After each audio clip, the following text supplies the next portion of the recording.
That was just a little dedication to all of the Bronco fans out there, such as Bronson Fiore, who got all excited. Broncos got in the Super Bowl and got skunked 43-8. That game was so brutal. I'm sorry if you're a Broncos fan, but I just had to start this week's podcast off this way. Okay, so you know what?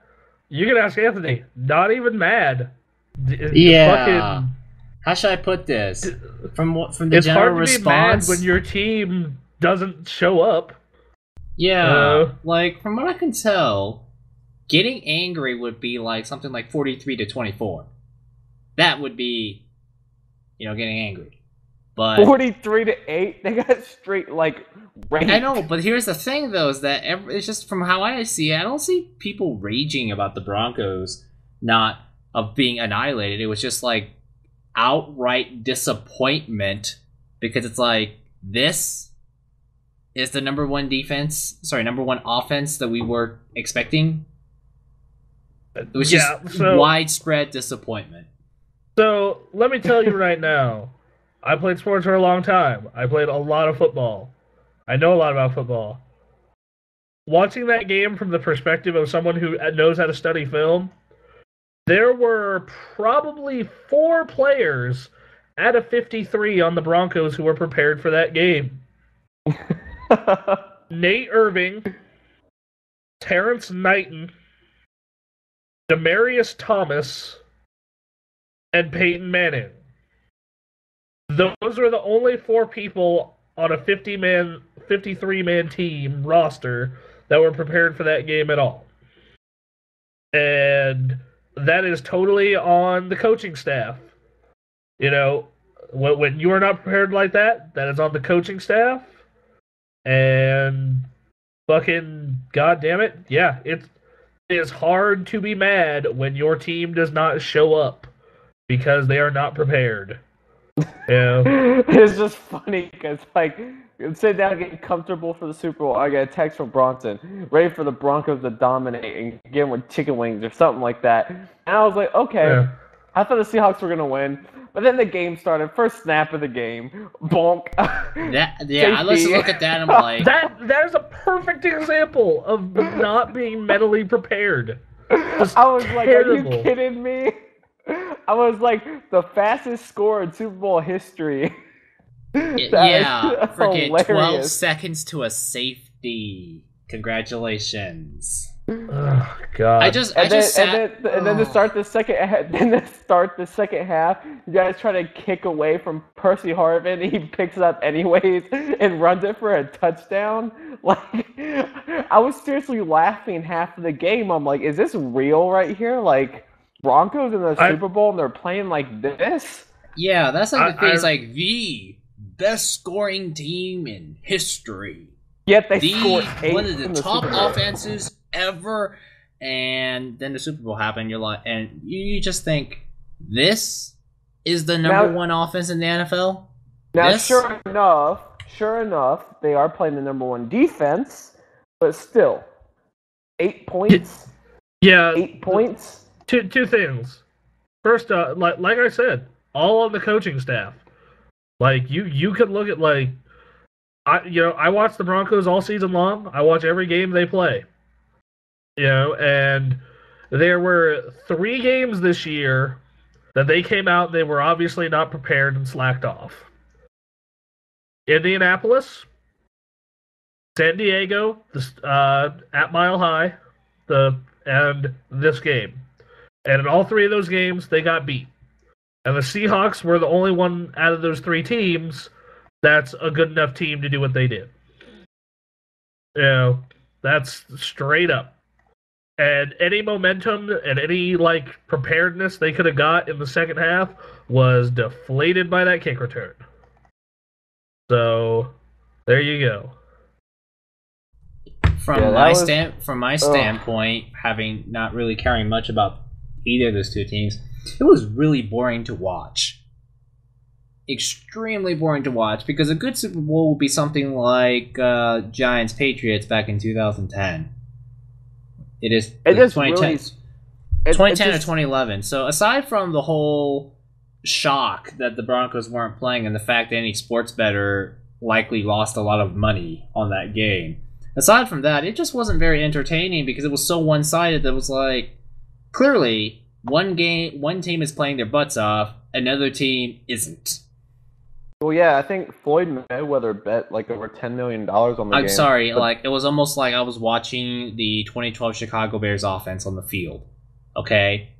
There goes Jay Cutler, he throws an interception, then proceeds to throw... Like, I thought for a moment that I was like watching the 2012 Bears offense for, like... You know, like the 2012 Bears probably would have scored only 8 points if they made it to the Super Bowl because Jay Cutler is quite inconsistent and throws interceptions because he's a bit too daring and had a crappy offensive line. Yeah, I think that we are going to contend next year because the AFC is just so devoid of talent. But, you know, I just could not believe how unprepared the coaching staff was. And the crazy thing is, John Fox, who was the head coach for the Panthers, took the Panthers to the Super Bowl, and the Panthers lost one of the one of the closest Super Bowls in history with that field goal to the Patriots to win the game, and then he gets a second chance, and then he gets blown the fuck out. And if it wasn't for fucking, you know, the fact that his kicker on kickoff fucked up a kick, they probably would have won that Super Bowl. But, you know, I mean, and then you factor in, like, and then I look at Denver's team as far as injuries go, and I'm like, okay, well, at the end of the day, we're missing a fucking ton of players. So I'm not that, you know, like, I wasn't even sure. Yeah, but I think about it. If Peyton Manning hadn't thrown the pick six, if Percy Harvin didn't get the kick return, the score would have been like, for Seattle, would be like, what, 30 or 32? Which I think is something that the Broncos offense can achieve. Like, I think the Broncos defense did okay. I don't know about against the Seahawks. The Seahawks, they haven't given up more than 15 points in a single game this season, something crazy like that. Their defense is pretty ruthless. Like, look at the hits. Every time Peyton Manning completed a reception, the wide receiver got hammered. Like, just straight up, raped. One thing about that game that was really apparent is the Broncos' offensive line was not ready. That was for damn sure. You know.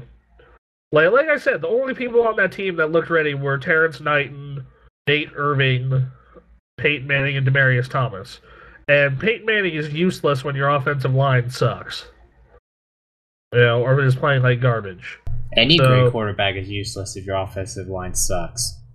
Yeah, so I mean, you know, and yeah, you got, like, first off, Denver, you had a good season, and your coach and most of the team got lax at the Super Bowl, which I don't know how the fuck that happens, but it does. Maybe I don't know. Could be many things. Maybe they partied too much. Maybe they were too confident that because everyone's betting on them to win, that they would win. I wasn't betting on the Broncos. I was betting on Seattle. Yeah, but the thing was that I'm pretty sure a majority of the country kind of agreed that, yeah, Denver is unstoppable. Kind of thing. But history shows that defense always wins. It's always defense. Well, I wouldn't say it's always, but it favors defense, yes. And you got the number one defense. Sure, that's the number one offense. But the thing is, look at every single game Seattle has played this season. They have shut down every single quarterback unless they're mobile. Like, yeah, they kind of struggled against the 49ers because they had Colin Kaepernick, who's mobile. They have someone like Peyton Manning, who's one of the smartest quarterbacks of all time, but he can't run. You know, so it's crazy. But anyways, this is a gaming podcast. So welcome. What's that? One last thing. You know, like, considering the season we had was great. As a Denver fan, I can say that. And I think next year because I mean, you look at all the guys we had out by the end of the year. We were missing both starting safeties. We were missing, you know, one of our starting corners. We're missing our starting all-pro left tackle and our best defensive player. Von Miller played 3 games all goddamn season. So I think we'll do well again next year, and who knows, hopefully get back there. I just feel terrible for Champ Bailey. Welcome to the Dan Marino club. Yeah, but yeah, that's the other thing too that I get a little annoyed about is that everyone's like saying for Peyton Manning to have a true legacy, he needs to win a second Super Bowl. And I just thought to myself, what? I thought Super Bowls were a team effort, not a quarterback effort. Sure, yeah, it's pretty easy to say that the leader of the team is the quarterback, so the quarterback wins Super Bowl. That's great. But here's the thing. But here's the thing, though. Yes, football is very much a team sport, but the thing is, if you have a terrible quarterback, you aren't going anywhere. Like every I know, team but you can have a great quarterback. Trent Dilfer, Brad Johnson. There are plenty of terrible quarterbacks who have won Super Bowls. Trent Dilfer, Brad Johnson. There are 52 people on a team, so like you think about it, Dan Marino he never won a Super Bowl, but he's still an all-time great. He still went to the Hall of Fame, and people still highly respect him. Yeah, he's probably not Joe Montana, but still, I just think it's probably unfair. The thing that pisses me off is like quarterbacks are the only position this happens with. Also, it's like no one talks about like, oh man, Barry Sanders blows because he didn't get a ring. Like, oh man, fucking X player sucks because he didn't get a ring. Like, only quarterbacks deal with that shit. Yeah, it's pretty retarded. You think about it, it's because quarterbacks are like the high-profile people and the ones who throw the score. Yeah, they usually get paid the most on the team. Yeah, it's like the quarterback is so. They have more control over the game than any other player on their team does. If you think about it, it's like the quarterback is so vital that it's like we must cough up a $120 million contract because our team will be great if we pay him that much money. Because but you look at let's see who won the past 2 Super Bowls. Joe Flacco and Russell Wilson. Like, Russell Wilson is still on a rookie contract, and in my opinion, he's an above-average quarterback. He reminds me a lot of Jake Plummer, to be honest with you. And then there was... but Russell Wilson's a good quarterback. Don't get me wrong, but we can... I mean, that's... Especially in the case of Seattle, it's very clear they didn't win the Super Bowl because of their... quarterback, let alone their offense, because their offense honestly is not that great. Yeah, but last year, Joe Flacco, I don't think Joe Flacco's that great.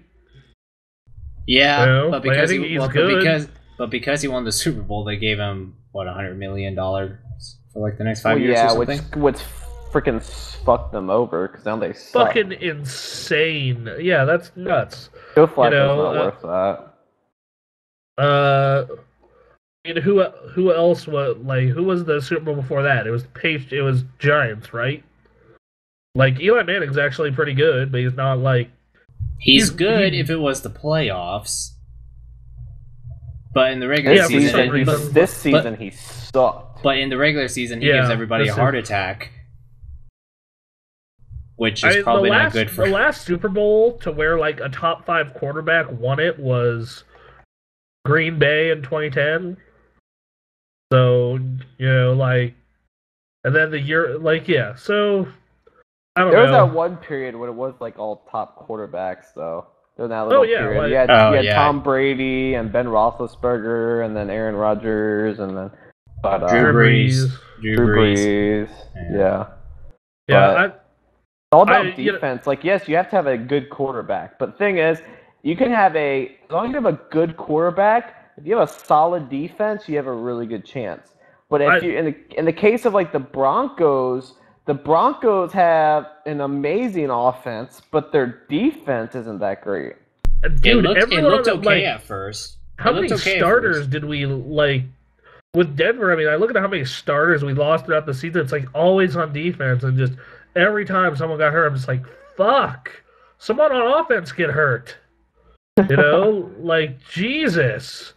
It's Kevin Dickerson, Chris Harris, Raheem Moore, Quentin Carter, fucking middle linebacker. I mean, Von Miller's outside, but Von Miller, it's just like, I mean, at one point, half our starting defense is hurt. Like, fucking Christ. But you guys You had know? an amazing offense to make up for it most of the time. Yeah, who got hurt on our offense? This kind of He's a Pro Bowl player, but he's still only one guy, Ryan Clady. Only person on our offense gets hurt all season. So, it's like, Jesus. this kind of points out sometimes that it's great to be good on both sides of the ball, because the problem is that I kind of play Madden with the philosophy of good defense, but there's going to be that occasional time where the defense can't stop the other team and you have to outscore them, and it goes the other way around too. Sometimes your offense can't score, and so you have to rely on defense to help you out. But anyways, this is a gaming podcast. So welcome to Unscripted. Well, yes, Access. Football's a game. Football is gaming. Right, and it's a Super Bowl, so we had to. But by the way, the commercials suck this year. But there were a couple good ones. Think about it. It's just like, we strike, and it's a car, and I'm like, what? It's a car. I do gotta say though, I'm so excited for the new Transformers. It's about time to get Shia LaBeouf out there and have Mark Wahlberg. Yeah, the Transformers movie. Yeah, I think that movie's gonna be really dumb, but at least it had the concept that kind of appealed to a 10-year-old child of, there's a mech dinosaur? What? So, I have always found Transformers to be dumb as hell. And then you added Michael Bay to it, and I'm just like, oh god. How could you make this even worse? And that's my PS4 turning on. But that's better than having. All I'm saying is they did good by Megan Fox opening her mouth, so they fired her. Yes, Megan Fox, is she attractive? Sure, but is she an actress? Can she act? No. So they got rid of her. Now they no longer have Shia LaBeouf. Mark Wahlberg, I think, would have been the better fit for Transformers than Shia LaBeouf. I can't stand Shia LaBeouf. So I don't know. I'm gonna give it a chance. We'll see what happens. I think the movie's gonna be really dumb, but at least it appeals to like the 10-year-old child in the brain, or at least from what the trailer was suggesting. Yeah. Like, I was just like, oh Christ, it's Transformers, and then they showed like a Transformer riding a dragon Transformer, and I was just like, okay, yeah. See, fine. Like I said, it's gonna be really dumb and it's gonna be awful, but it appeals to the 10-year-old stupidity in my brain. So it's like, you know what? I'll just watch it just to see a gigantic, perfectly created, cinematic mech dragon for like 10 minutes. Is that worth $6.50? I have no idea. I am gonna wait till it is at the Grand Sierra movie theater, so it's only $4. So yeah. But welcome to Unscripted Access, episode number 76. You're here with your host, Nick McCandless, and we also on this week's show have Anthony Taw. Hello. Lots of Fiore. Hey, this is our third year on the Gamer Access. I know! Freaking 3 years for Bronson and I. 3 years. So, with freaking unbelievable. Freaking unbelievable. I know. This, by the way, gonna be trying to write more reviews this year. A lot more. So, I'm gonna try and do this year that I couldn't last year. More video reviews. I just need to tell myself to do them. Anyways, yes. So moving along with the video game news, Metal Gear Solid 5 broke its way into the news this week when Kojima said that Metal Gear Solid 5 Ground Zero looks slightly better on PlayStation 4 than Xbox One. Oh no, it is the end of the world. Oh man, Xbox is freaking doomed. We talked about last week. We talked about the whole Tomb Raider Definitive Edition, and now we're talking about Metal Gear Solid 5. If I had to take a guess, it's probably going to be the same frame rate, but it's probably running on a slightly lower resolution on the Xbox One. It's probably running 1080p on the PlayStation 4, maybe like 960p on the Xbox One, which if you play them side by side, or you play them like right after one another, you'll probably see a difference. But thing is, you only have an Xbox One, the game's still gonna look amazing. If you have a PlayStation 4, it's I'm obviously like, I gonna think look amazing. I think the difference here is it's a lot like Final Fantasy 13 original between 360 and PS3. And that was actually somewhat drastic. I would say that it's more of like At worst. But even then, Final Fantasy 13 on Xbox 360 looked okay. Yeah, you couldn't do as many effects. Yeah, the resolution was 576p instead of 720, but hey, it looked okay. Yeah, this isn't like Bayonetta, where the PS3 version of Bayonetta ran at such garbage frame rates that I remember the reviews came out for it, and some sites just scored it a whole score lower because of that. You know, and this is a case of, once again, where it's just like, it looks slightly worse. Oh my god, if I own an Xbox, how am I going to live? Actually, I don't think that's the problem. That's the problem. No, the problem here is the problem is everyone's saying it's less powerful yet costs $100 more. It's doomed. I don't think it's doomed. I don't think second place is considered doom and gloom. You know. Yeah, unless you're talking about the PS2. Yeah, unless you're talking about the PS2 area where you get completely skunked. But even then, the GameCube made money and it got third place. Xbox was just there's a whole lot of reasons. Well, the GameCube story is probably the GameCube story is probably worse though. Yeah, there's a whole shit ton of reasons why the original Xbox didn't make money, and I could go in depth into that, but I'm probably just gonna save it for that brief history of video games project.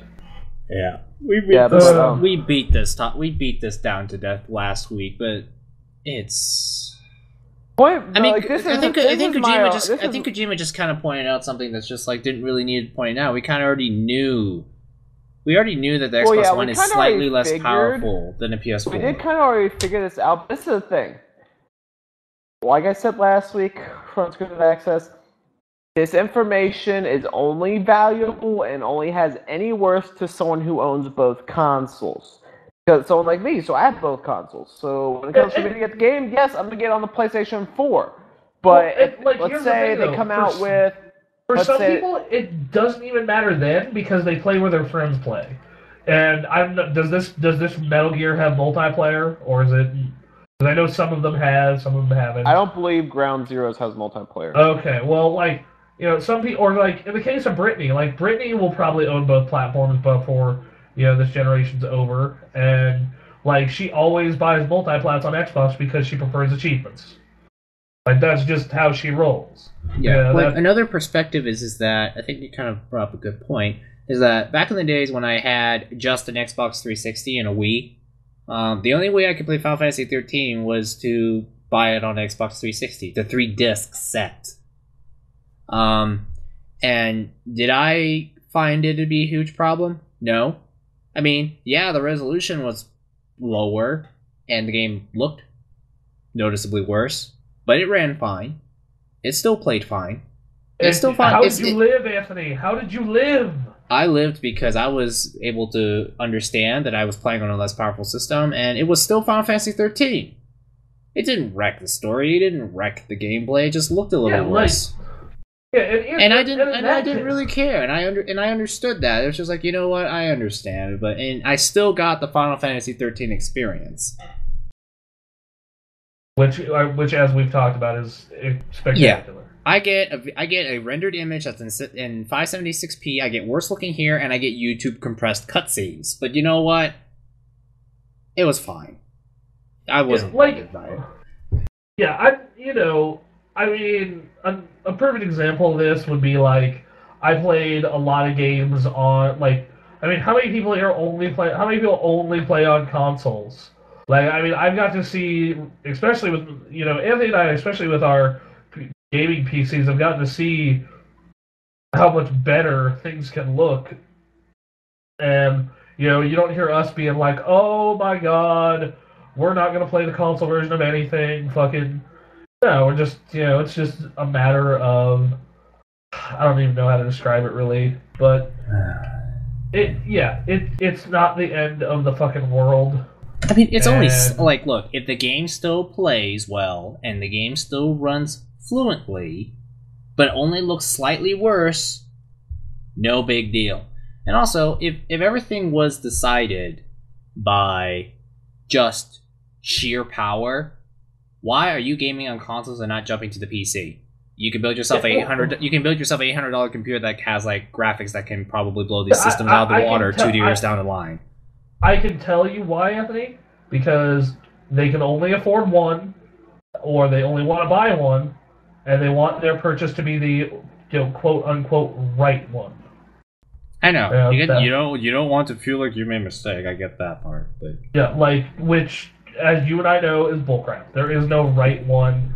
It's whichever one has the games you prefer is the right one. Like here's an analogy that I like right now for me and you, the right one is the Wii U because that's what we're both playing on. It's about games. I know, really weird fucking concept that the main point of me owning the game console is games. It's almost exclusively about games. Like the only other two things I have on my Wii U is YouTube and Netflix, and that's it. Yeah, that's it. Shocking. Yeah, so like my whole thing is that like I said, for someone like me, I prefer to know which version's better, just because of the point of I don't care about trophies or achievements. I don't really care about that. I don't really have much time to play online as it is. I mean, I might hop online here and there, but it's not like I'm like setting up game nights all the time. So for me personally, I own both consoles. I want to buy it on the console it looks better on, or which console it runs better on. Would it prevent me from, for example, let's say the PlayStation 4 version looks slightly better, but the company sends me the Xbox One version. Am I going to complain? No. I'm going to play on the Xbox One and review it. But I would be very upset with that because I don't own an Xbox One. Right. But yeah, it's just like, first of all, if you only own one console, it shouldn't matter, period. Like, they shouldn't matter, period. And if you own your right because you like that console. Everyone is right. Whatever console you prefer is the right console because it's a matter of personal opinion. So shut up if that's why you're arguing. Right, and the thing is, this console generation is way too early to determine who the better console is anyways. Because last generation, I think we can all agree that the PlayStation 3 had a better console generation than the Xbox 360 based solely off of its games. You look at the exclusive. Even that's arguable though. Like fucking, that argument is it really? Yeah. Well, the Xbox 360 had a stronger beginning, but the PS3 had a stronger end. So it absolutely had a stronger. It did have a stronger beginning, but then you look at all of the games that came out. It's like on PlayStation, you had let me just bring up franchises that were born on. We have Infamous. We have Uncharted. We have The Last of Us. We have, I guess Killzone started on the PlayStation 2, but it really became popular on the PlayStation 3. I mean, several brand new franchises, and then you had your classics such as Ratchet & Clank, God of War. I mean, there were so many good games to come out. Heavenly Sword, even though we didn't get a sequel to that. But then it's like you look at Xbox 360, it's like, you had Halo and Gears and Fable and Forza. But I just think if you look at exclusives, just solely exclusive with PlayStation 3 against the 360 over the course of the generation, I don't really think there's a comparison. I like playing devil's advocate. So, sure, why not? My thing. But like the Xbox had a lot of great exclusives. Oh, it did. Great. I'm not saying. Yeah, it had great exclusives. Project Gotham, Viva Pinata, the Halos, like you said, Halo, Fable, Gears, Forza, Dance Central. Then I think that one area that Microsoft did do better was its the case of Xbox Live Arcade. Had a lot more games than PSN did. You got like Shadow Complex was an exclusive. Yeah, I can. And overall, for the whole generation, they definitely had the better online infrastructure for sure. Even though PSN evolved massively since the PS3 came out, and now PlayStation Network and Xbox Live are pretty much on par. but through the PS3 and 360, it was better on the Xbox 360. So it's like looking at each console had its advantages. Games wise, I think that the PS3 really dominated personally. Like just between the PS3 and 360, because the Wii had a great lineup of Nintendo titles, but. Like for 360, you have Forza, but then it's on PlayStation side, you have Gran Turismo. You had Gears, but on PlayStation, you had Uncharted and The Last of Us. You had Halo on Xbox. Sure, Sony didn't really come out with too popular of a first-person shooter, but Killzone was probably their most popular, which I'm personally a fan of. I love Killzone. I know everyone's not. Everyone's entitled to their own opinion, but I just feel like Xbox had like Explosion Man, and it had Shadow Complex. Well, yeah, they definitely did better as far as Xbox Live Arcade. I think we're starting to see that change this generation. It's almost opposite. Yeah, like I played Outlast on PS4. Which that game is scary as hell. Dude, have you got to try that yet? Oh my god. Like, yeah, Outlast is no joke. That game is scary. Like, I'm only like 30 minutes into it, and I knew if I was like, I immediately switched back to Tomb Raider and trigger Happy Havoc because fuck that. Have you gotten to the part where you get through the security room yet? No, I'm not. Like, I'm probably not going to touch that game till I review these other two. Oh yeah. Partly because I probably should review them, and partly because fuck that. It has been so. Normally, horror games don't freak me out, but this one. Yeah, they don't usually freak me out either. But Outlast is scary, dude. Like, I can't remember the last game that scared me like Outlast has. Yeah, like that game is no joke. I mean, literally, the last time a horror game probably really got me was Amnesia. But before Amnesia, oh my god, it's been so long. Probably one of the actually the Silent Hill on the Wii. That game was pretty goddamn frightening, but like most of the games that out there that are horror titles just don't do that to me. And this game, like within the first hour, I'm just like, fuck this. Oh my god. Anthony, we should absolutely do Super Mega Awesome Go Playtime with Outlast. And we should force ourselves to do it at night. Force yourselves to do it at night and make it Anthony's first time playing through it, so he doesn't know when things come out and what's happening and stuff like that. Spectacular. Yeah, I think. Oh man, if our Left 4 Dead specials weren't so popular, like seriously, the numbers on those things are crazy.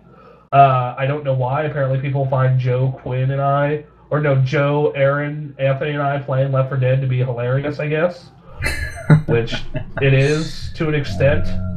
Yeah. Hey, let's be more. To be honest, though, I prefer the year before.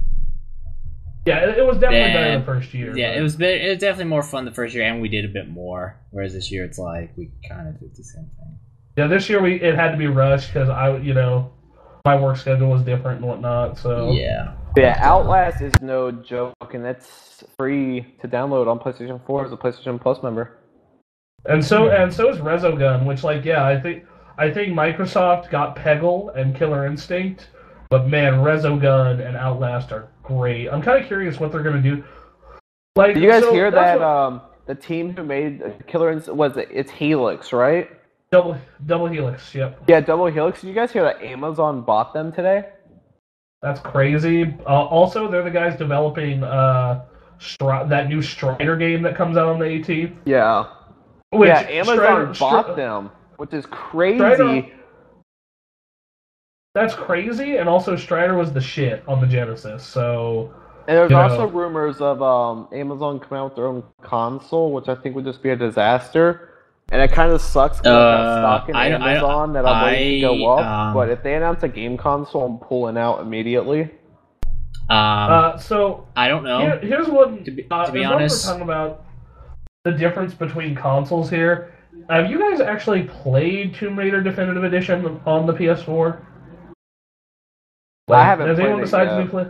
Okay, well, there's this really weird feature with the controller that I'm playing this game in the dark right now as we're recording this.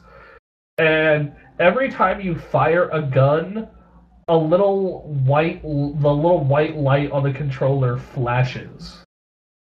Every time you shoot. Yeah, I noticed that. Like, Yeah, every time Bronson, you when you shoot. like Bronson, when you were like moving about, it was like flashing orange and red, and I'm like, what is that supposed to be? No one's even looking at it. That's when you're in like danger. It does that when you're in danger.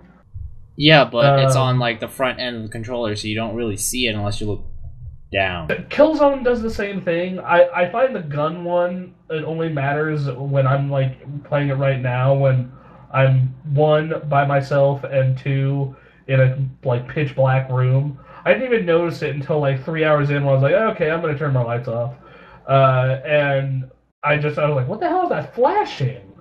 The fuck? Am I like having a seizure? Yeah, and then I was just like, oh, that's kind of dumb and kind of neat. Dumb so neatness. it reminded me very much of Silent Hill on the Wii. Silent Hill Shattered Memories on the Wii. That is the best version of that game, and it's actually really good on the Wii because it uses the Wii in really cool ways, and one of which is that the speaker on the Wii is your cell phone when people call it, and then you point the Wiimote like a flashlight. So I enjoy novel uses of technology like that. Yeah, like that was a legitimately really cool thing, and same with this. Like this is kind of dumb, but it's kind of cool too. So I don't know. I think I think things like that are cool to have with these, because goddamn, these controllers now do fucking everything. I mean, especially the PS4 one. There's a speaker in it. There's a speaker, a light, and a gyroscope and rumble in this goddamn thing. And a touchpad. Fucking The speaker Christ. they used in Tomb Raider was a little dumb, though. Yeah, that was dumb. Admittedly, It's like, the speaker... hey, let's hear Lara Croft's bone randomly snap, and you get to randomly hear the sound come out of your controller. Yeah. That Yeah, was no, to me. That was to me. It's that's a like, wait, really- hang on, what? We have a cinematic scene here, or something that's sort of cinematic, and you just randomly play a bone snapping sound. That's just more startling than. Yeah, like all the horrible things that happen to Laura if you turn this on come through the controller. Broken bones, stabbing, just all this shit goes through the controller, and I'm just like, man, there are some real sick fuckers working over at Crystal Dynamics. Yeah, like, because I mean, Laura already gets just destroyed in this game. Like, you guys have finished this game before, right? Or gotten really far? Yeah, I finished it. Okay. Yeah, Don't you spoil finished it, but yeah, it's You crazy. finished it. Like, Okay, all the Miss- horrible shit that happens to her. Okay, Oh, Miss yeah. Lara Croft. We got your blood test and your yearly health examination. Did you by any chance fall off a skyscraper with helicopter guns blazing in the background while glasses fall on you while breaking through 1,000 different flagpoles?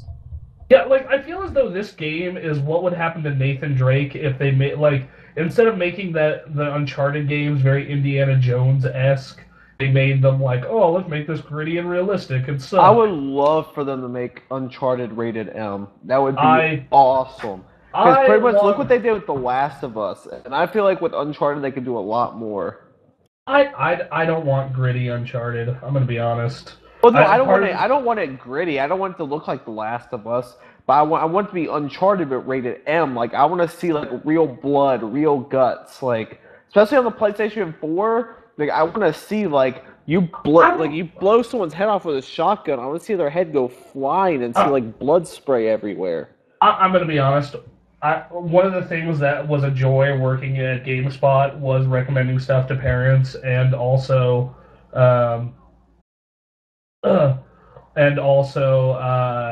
being able to be like, oh yeah, here's this great game that isn't rated M for once.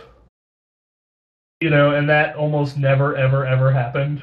Like, I just kind of try to figure out my brain. It's like, why does Uncharted need to be more gory? I mean, it kind of works as it is. Yeah, there has to I'm not be- saying more gory. Like, I don't want it to turn an Unreal Tournament. I want it to be just more authentic. Now you're talking my game. All right, we're gonna start talking Unreal Tournament. I mean, Unreal Tournament's a bit obsessive. Like, you see arms and limbs go flying everywhere. I think you just thought of a pretty amazing idea. Uncharted Tournament.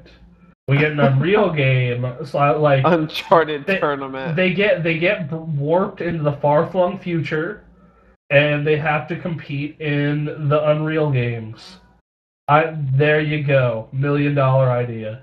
Because God knows we're never, ever, ever, ever, ever, ever, ever going to see another Unreal Tournament.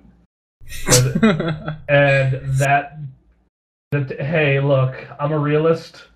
I mean, they might, but chances are slim. I mean, God knows how long I waited to get a Killer Instinct, and it's on a system that I just don't want to buy.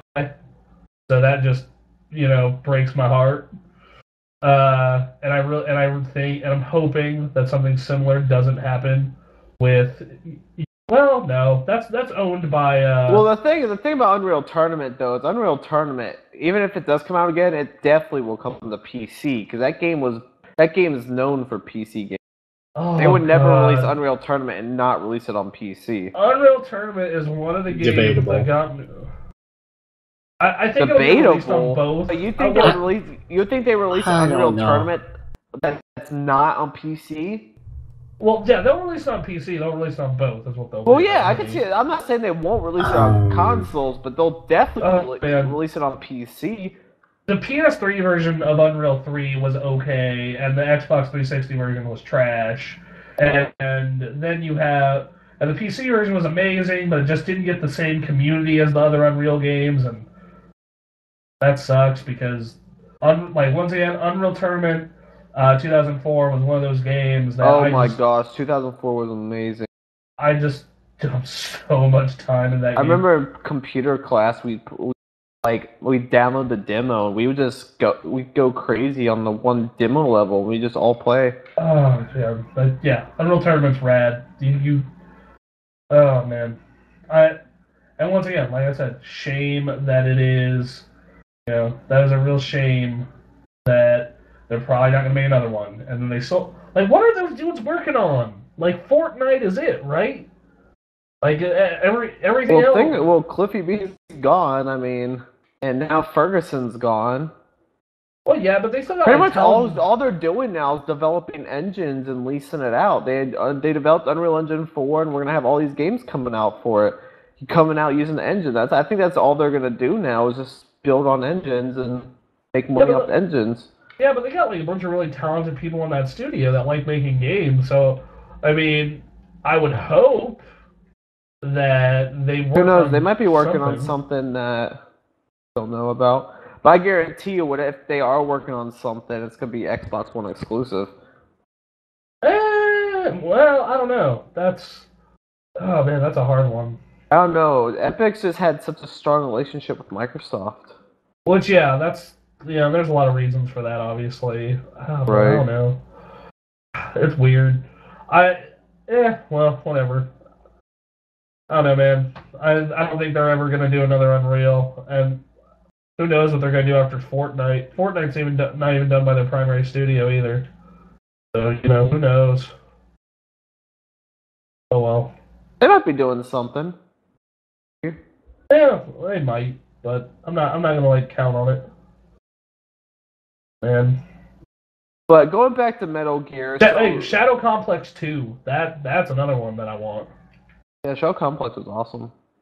Yeah, man. Going back to Metal Gear, we already talked about what Kojima said. Whoop-de-doo. If you own both consoles, get the PlayStation 4 version. If you only own Xbox One, get the Xbox One version. It's still gonna be awesome. But information has come out. If you own a Wii U, if you own a Wii U, you get Bayonetta 2, so you win in the long run. There you go. But information started coming out that we already know Metal Gear Solid 5 Ground Zeroes is the prologue. It's not the full game. That's the Phantom Pain. But Ground Zero, so we expected it, and they announced the price would be $40. So we knew it wasn't going to be a full-fledged title. We weren't expecting anything to be like 10 hours, 12 hours, like your typical Metal Gear game. But they kind of struck everyone by surprise. Well, they didn't strike everyone by surprise, but it struck everyone by surprise when sources started revealing that the game can be beat in just 2 hours. Now, is that 2 gameplay or is that cutscenes included? It doesn't really say. It just says it can be beat in 2 hours. So When I it can- guess I when don't it know. says- Maybe when if it- you yeah. didn't cut if you skip the cutscenes. I think when it says it can be beat in 2 hours, that means that it's one way of beating the game, which I'm assuming is a speed run. Okay, so let's say with cutscenes it's a 4-hour game. Okay, Kojima 5 hours. Maybe 8 hour. They They said the cutscenes would be shorter, but they didn't say how much shorter. Yeah, that's true. Nothing was as epic as the ending cutscene of Metal Gear Solid 4. Then I the problem now. I actually think 3 had a better overall story. I think largely that's because 3, I think someone could actually go and play Metal Gear 3 by itself and understand it the first time, and like get everything about it. I don't think that about Metal Gear Solid 4, and I think Metal Gear 4 is a great game, and I think it's actually one of my favorite games. But the reason it's one of my favorite games is because I'm a huge Metal Gear fan. So I get all the dumb references and shit that it tries to do. Anyway. I don't know, this game is priced at $30 if you download it digitally, $40 if you buy the retail disc, and it's only $40 on next gen, $30 on the old ones. So, I mean, it seems kind of fair. I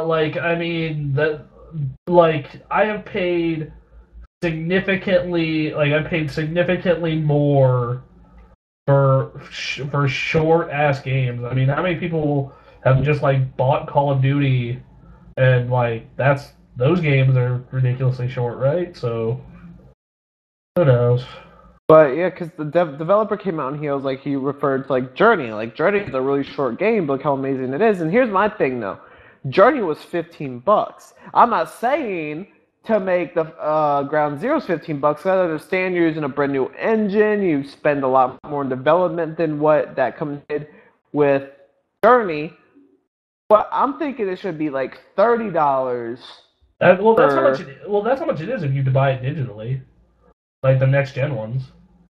Well, I think it should be a flat rate: $30 digital, $30 retail, and then PS3 and 360 be like $20. That's what I'm thinking. But I'm thinking so. That's the problem. Especially if it doesn't have online. I was originally planning to buy it, but if I can really beat it this quick, I'm just gonna rent the game. And I'll definitely buy the thing on paying. Where will you go to rent games now when you do not have the option? No, seriously, where would you rent games now? Because I'm curious. I think Redbox does. Oh yeah, Redbox does games. I forgot. I don't think they've started doing next generation games yet, though. No, they haven't. I know. I just do GameFly because I'm like. Yeah, I'll just probably do GameFly. Because one, we do 60-minute access, so. All of you who like that show, the reason that can happen and oh man, these guys buy a lot of games. No, I would be a hobo if I bought all the games new that we do on that show. We just gamefly a lot of games. But yeah, I don't know. That's my view. I'll probably rent it. Anthony is supposed to be the one reviewing that, correct? Last I checked. Am I wrong on that? Oh, yes, that one, yes. Yeah, you're supposed to be... What I'm hoping for is that if I'm paying $30 for that game, it needs to, at the very least, feel like a complete experience. In a way, yes, I understand that it is a prologue. But even then, it kind of needs to feel like my $30 was kind of worth something, because I highly value gaming value, so it needs to be very good if I'm going to be paying for $30 for a game that you can speedrun 2 hours. Now, that being said, I might watch all the cutscenes, so yeah, I'm not going to finish it in And 2 you might hours. replay it once, because the Metal Gear games do have a lot of replay value. Yeah, but $30 is quite a lot. And like I thought that Ground Zeroes is it's like, oh, it's part 1. Yeah, it's a prologue, but yeah, part 1, right? And oh man, 2 hours. I hope it actually feels like a game and not a demo. So Because if a game feels like a demo, that's where I'm gonna have problems. One thing that I want to talk about with this is, remember when the Metal Gear games prologues were part of the game and weren't something you had to buy? Because Metal Gear 2 had a prologue. It was called the Tanker section, and it was the first 2-ish hours of the game. Yeah, my thing, and this is what I think, and I think Kojima's doing this, which is kind of smart, but it's also kind of crooked, is he's going to release this, and it's going to sell a lot purely based off the fact that everyone wants to play Metal Gear on the next generation consoles. And also because of the fact that if you own an Xbox 360, if you don't own a PS3, you haven't played Metal Gear forever. And well, Metal Gear Solid, I should say. Well, no, you played the collection. The collection came out on 360. Yeah, but you didn't. Well, I'm talking. Yeah, but you didn't play Metal Gear Solid 4. Yeah, you played 2, 3, and Peace Walker. Right. So yeah, and even if you do have a PS3, the last one you played was Metal Gear Solid 4, which came out a long time ago. So everyone dying to get their hands on Metal Gear is gonna go pick this up, and then when Phantom Pain comes out, then they're gonna pick that up. So should he include it in the game? Yes, I think so. But is he gonna make more money because of this? Absolutely. So Kojima, I like you, but man, I don't know. Like I'm glad to get a taste of Metal Gear, and I'm happy to pay for it. But on the other hand, I don't know. Well, so did they say if the Phantom Pain was coming to current gen consoles? I don't think they did. So, I mean, I guess this is a way to get all those 360 and PS3 folk to upgrade, and so that's another reason you would do it, I guess. Oh man, I'm trying to think of other reasons. Yeah, I don't know. Like, so Peace Walker was a rad game. And that was it's just like what Sony did with Gran Turismo. Was it Gran Turismo 4 Prologue? Yeah, 5 Prologue. Yeah, I remember 5 that. 5 Prologue, yeah. Because previous to that, all there was Gran Turismo HD. Which, that was funny. I love the development process of Gran Turismo 5. Do I really want to talk about that? So, I don't know. The last Metal Gear game was Peace Walker, which Anthony, when those copies of the Metal Gear collection start to get cheap, you should really look into that so we can play through Peace Walker co-op. Because I played through Peace Walker once by myself, and it was awesome. So, yeah. So, I don't know how to feel about this. Like, I don't know either, because I thought it was like, oh man, it's gonna be part 1. It's gonna be like 10 hours long or something like that, and maybe it will be 10 hours long if I watch everything, watch all the hilarious cutscenes or whatever they have. Watch this monkey smoke. Go. Watch Johnny build the epitomizing love relationship with Meryl. Meryl, thank you. Thought Meryl, I was like, that can't be the right name, but yeah,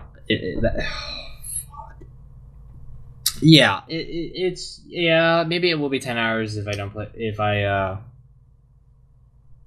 watch everything, but and play it twice, but I don't know. Yeah, like I've played through. So I'm a huge Metal Gear fan. Like I've played through every Metal Gear at a minimum of 2 times a piece. And the only one that I didn't have memorized front to back was Metal Gear 2 and Metal Gear Peace Walker. And the only reason I don't have Peace Walker memorized front to back is because it's fucking long. Seriously, like, Metal Gear Peace Walker is an amazing game, but oh my god, that game is ridiculous. It also has like Monster Hunter stuff in it, which is also weird. Like there's a level where you fight a boss from Monster Hunter.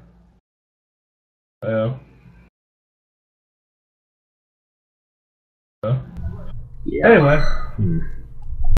The Phantom Pain is in my top 10 list. Ground Zeroes wasn't. I put Ground Zeroes on my top 10, but that was before I found out about this. Yeah, I put Phantom Pain as mine. I was like, man, I only want to waste one spot on Metal Gear. I only want to waste one spot on Metal Gear, so I'm gonna do the full meal, not the appetizer. Yeah, for me, like I put Ground Zeroes on my top 10, and I thought it was more exciting because I always thought, well, it's gonna be our first glimpse, the very first glimpse that we're gonna experience Metal Gear 5. Like, you don't need to wait for a long time. You get to experience a taste of it, which will probably make you want this part 2 a lot more, but it also kind of is like kind of a gauge of what's that part 2 will make you buy PS4 along with Destiny. Maybe, yeah. But Ground Zeroes it's the first time you get to experience the actual new Metal Gear game, which for me is more exciting than part 2, because part 2 is like, okay, now that you play part 1, here's part 2 but better. Or yeah, I don't know, man. That Phantom Pain trailer looked nuts. They showed at E3 from the last story. year. Yeah, the gameplay they showed was like, it looks that good. For a moment, I thought it was CG. I'm like, oh, that's CG, and then I'm like, wait, hang on, there's some artificialness, and then the camera moved. I'm like, oh, yeah, no, I remember. So our friend Alex is he is the definition of, like, if he can get it on PC, he gets it on PC, with the exception of a couple genres of game. And that dude, was like, this looks better than anything I've ever seen on a PC. So I don't know. That kind of tells me something about how good that looks. Yeah, and also well, I got to see it in person, which, I mean, yeah, seeing it on a stream's alright, but when I was at E3, seeing it on that big screen and seeing it, I was like, there is no way. I thought it was about, like I said, like you guys said, I thought it was going to cut into a CG video or something like that, and then I was like, oh my gosh. It's like Microsoft has absolutely, like, no exclusivity with it, and that's what they use to start off their conference, just because of how they get a costume. Each version gets a separate costume. Well, yeah, but that's not gonna. Actually, so I have a friend, my friend Emily, not the one that was on the podcast. Everyone, different Emily. I know 2 Emilys, but my friend Emily. Actually, we know 3 Emilys. Okay, not my friend from Seattle, and not the one who used to work with us. we'll just name this person Emily. Okay, Emily yes. Part 3. Yes, the return. No. But yeah, Emily, she is a big fan of Raiden, like the character Raiden. And she wants to get a PS4 though. She was super pissed to find out that he was exclusive to the Xbox. And I'm just like, why are you mad about this? We get Metal Gear 1 Snake. Like, literally pixel head Snake.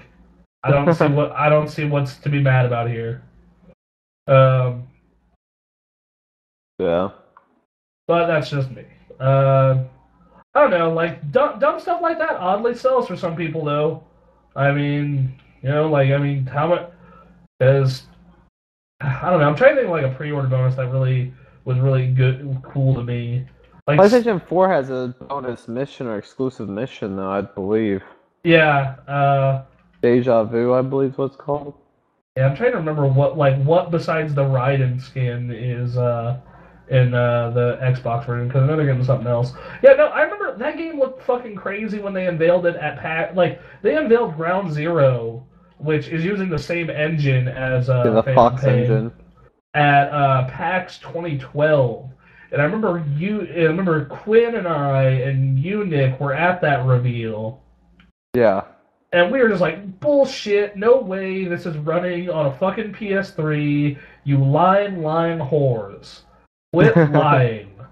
Fucking, and then we were like, yeah, this is obviously going next gen, but man, that looks unbelievably good. And I also remember, man, did they ever make Final Fantasy look like shit later in the day? Like that's the 2 things I remember from that. Man, this looks significantly better than anything else I've ever seen. And then later in the day, man, did you guys make Final Fantasy just look retarded? Ugh. What they should have done is showed Final Fantasy first, and then close it out with Metal Gear. Well, the thing was, is those were two separate events. One was an official PAX event. One was just like this party, like. I'm not sure if you've ever been to that bar just north of the. Yeah, it's just south of the convention center. It's right behind the convention center. But it was like at this underground bar nightclub deal. And I remember, and it was like, oh yeah, party celebrating the anniversary, and there'll be stuff you can win, and a special announcement regarding Final Fantasy. And we're thinking, oh man, we just got this big Metal Gear thing. Like, if it's like that, then holy shit. And they unveil 13.3, and they do it in the worst possible way. I know, you weren't at that thing. Because it was I was at a different. Konami had another party that Kojima was actually at. He took a picture with a cake. Yeah. Oh yeah, I remember that. And I remember that dude in the Metal Gear costume. I got a costume with him when he was on the show floor. Yeah, that's the one I went to, and it was at the Hard Rock, and they had the top section of the place blocked off for the party. But yeah. I know my friend Brandon went to the developer of Psychonauts, Double Fine party. But God, you were at that the second Konami thing, and oh my God, good thing you were, because holy shit, that was. First off, if you wait in line the entire time, you might have gotten 2 or 3 drinks, but pretty much, like most people, if you were lucky, you got one. And then they unveil 13.3, which just worst possible way to unveil that game. And then to top it all off, the only thing we really got out of it was a free poster. Granted, the free poster was kind of neat. It has art from every single Final Fantasy on it. I actually kind of want to get it framed, but, my current living situation, I cannot hang anything that is framed in my house right now. And the reason is because it's made of brick, and pretty obvious here, but hey, guess what? You can't pound a nail through bricks. Pretty hard. Kind of difficult. So yeah, that was I remember when it looks ridiculously good. As far as graphics go, in my opinion, that's the first one where I've been like, this makes the case for next gen on its own. That and that Final Fantasy 15 trailer, both of them have made the case for next gen as far as graphics go. Yeah, I agree. I agree. But last bit of news regarding Metal Gear and Kojima. Kojima has stated that he wants to step away from Metal Gear, but has yet to find a suitable replacement. Now, here's my thing. So, I think it'd be good to see Kojima move on to something new. I love the Metal Gear series, but I would like to see what Kojima can do as far as on a creative front with a brand new franchise. As far as finding someone in the replacement, I don't know if I feel comfortable with anyone else doing the Metal Gear Solid series, though, because it's just shown in the past. Usually, when someone starts a franchise and then they back out, it just drops. Like, for example, Gears of War. It's like Cliffy B kind of bounced out, and Gears of War just fell off. Maybe it's a good thing that Kojima has not found a suitable replacement yet. Right. So Kojima has been wanting to retire since Metal Gear 2, and I guarantee you this is what happens. Is, man, I want to retire, I want to make new projects, and then Konami goes, no, you are our golden goose. You will no, we will pay you. We will pay you more than you can ever dream of. I think they also go like, we will also feed you, if his Twitter is any indication. Kojima, you like food. We will pay everything.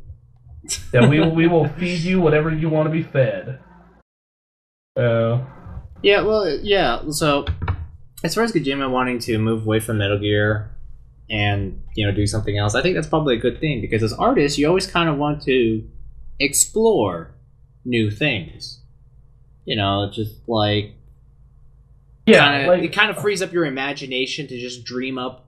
It kind of frees up your imagination back to the starting point where it's like you can now dream of anything you want. So instead of dreaming the next Metal Gear story, why not just dream of something completely new? Like, it just kind of, there's like something really exciting about starting fresh instead of continuing something that you've been working on for like 20 years. And he's done some really good stuff. Like, he did Zone of the Enders. Like, he has done really great stuff. And, like, he has been, kind of forced into this role of the Metal Gear guy. Which sucks, because Zone of the Enders was awesome, and Boktai was a weird thing he did, and, like, that game was cool. And, I don't know, like, I kind of agree with this, that he needs to be working on other projects, and, I hope that eventually he does get to work on other projects. Well, that's the whole thing about the new generation, is usually get new franchise. It's like, we're going to talk about it in a second, but, like, the whole Halo 2 thing, like, I don't want to see a rehashed, new, revamped version of games in the past. Like, Tomb Raider, okay, that's cool. Like, would I like to see a Grand Theft Auto 5 remastered for next generation? Yeah, I think it'd be cool, but not if it takes too many of the resources, because if it does, I'd rather them just focus on Grand Theft Auto 6. And it's like, yeah, sure, I do want to see the Uncharted franchise continue. I do want to see another Last of Us. I do want to see a God of War, and I want Infamous to continue. I want to see a lot of new franchises as well. I think one big problem with the game industry, though, is kind of just that, in a way, that it's like, oh man, so, we keep making, like, expanding sequel after sequel, franchise after franchise, and we just keep going and going and going and going with that.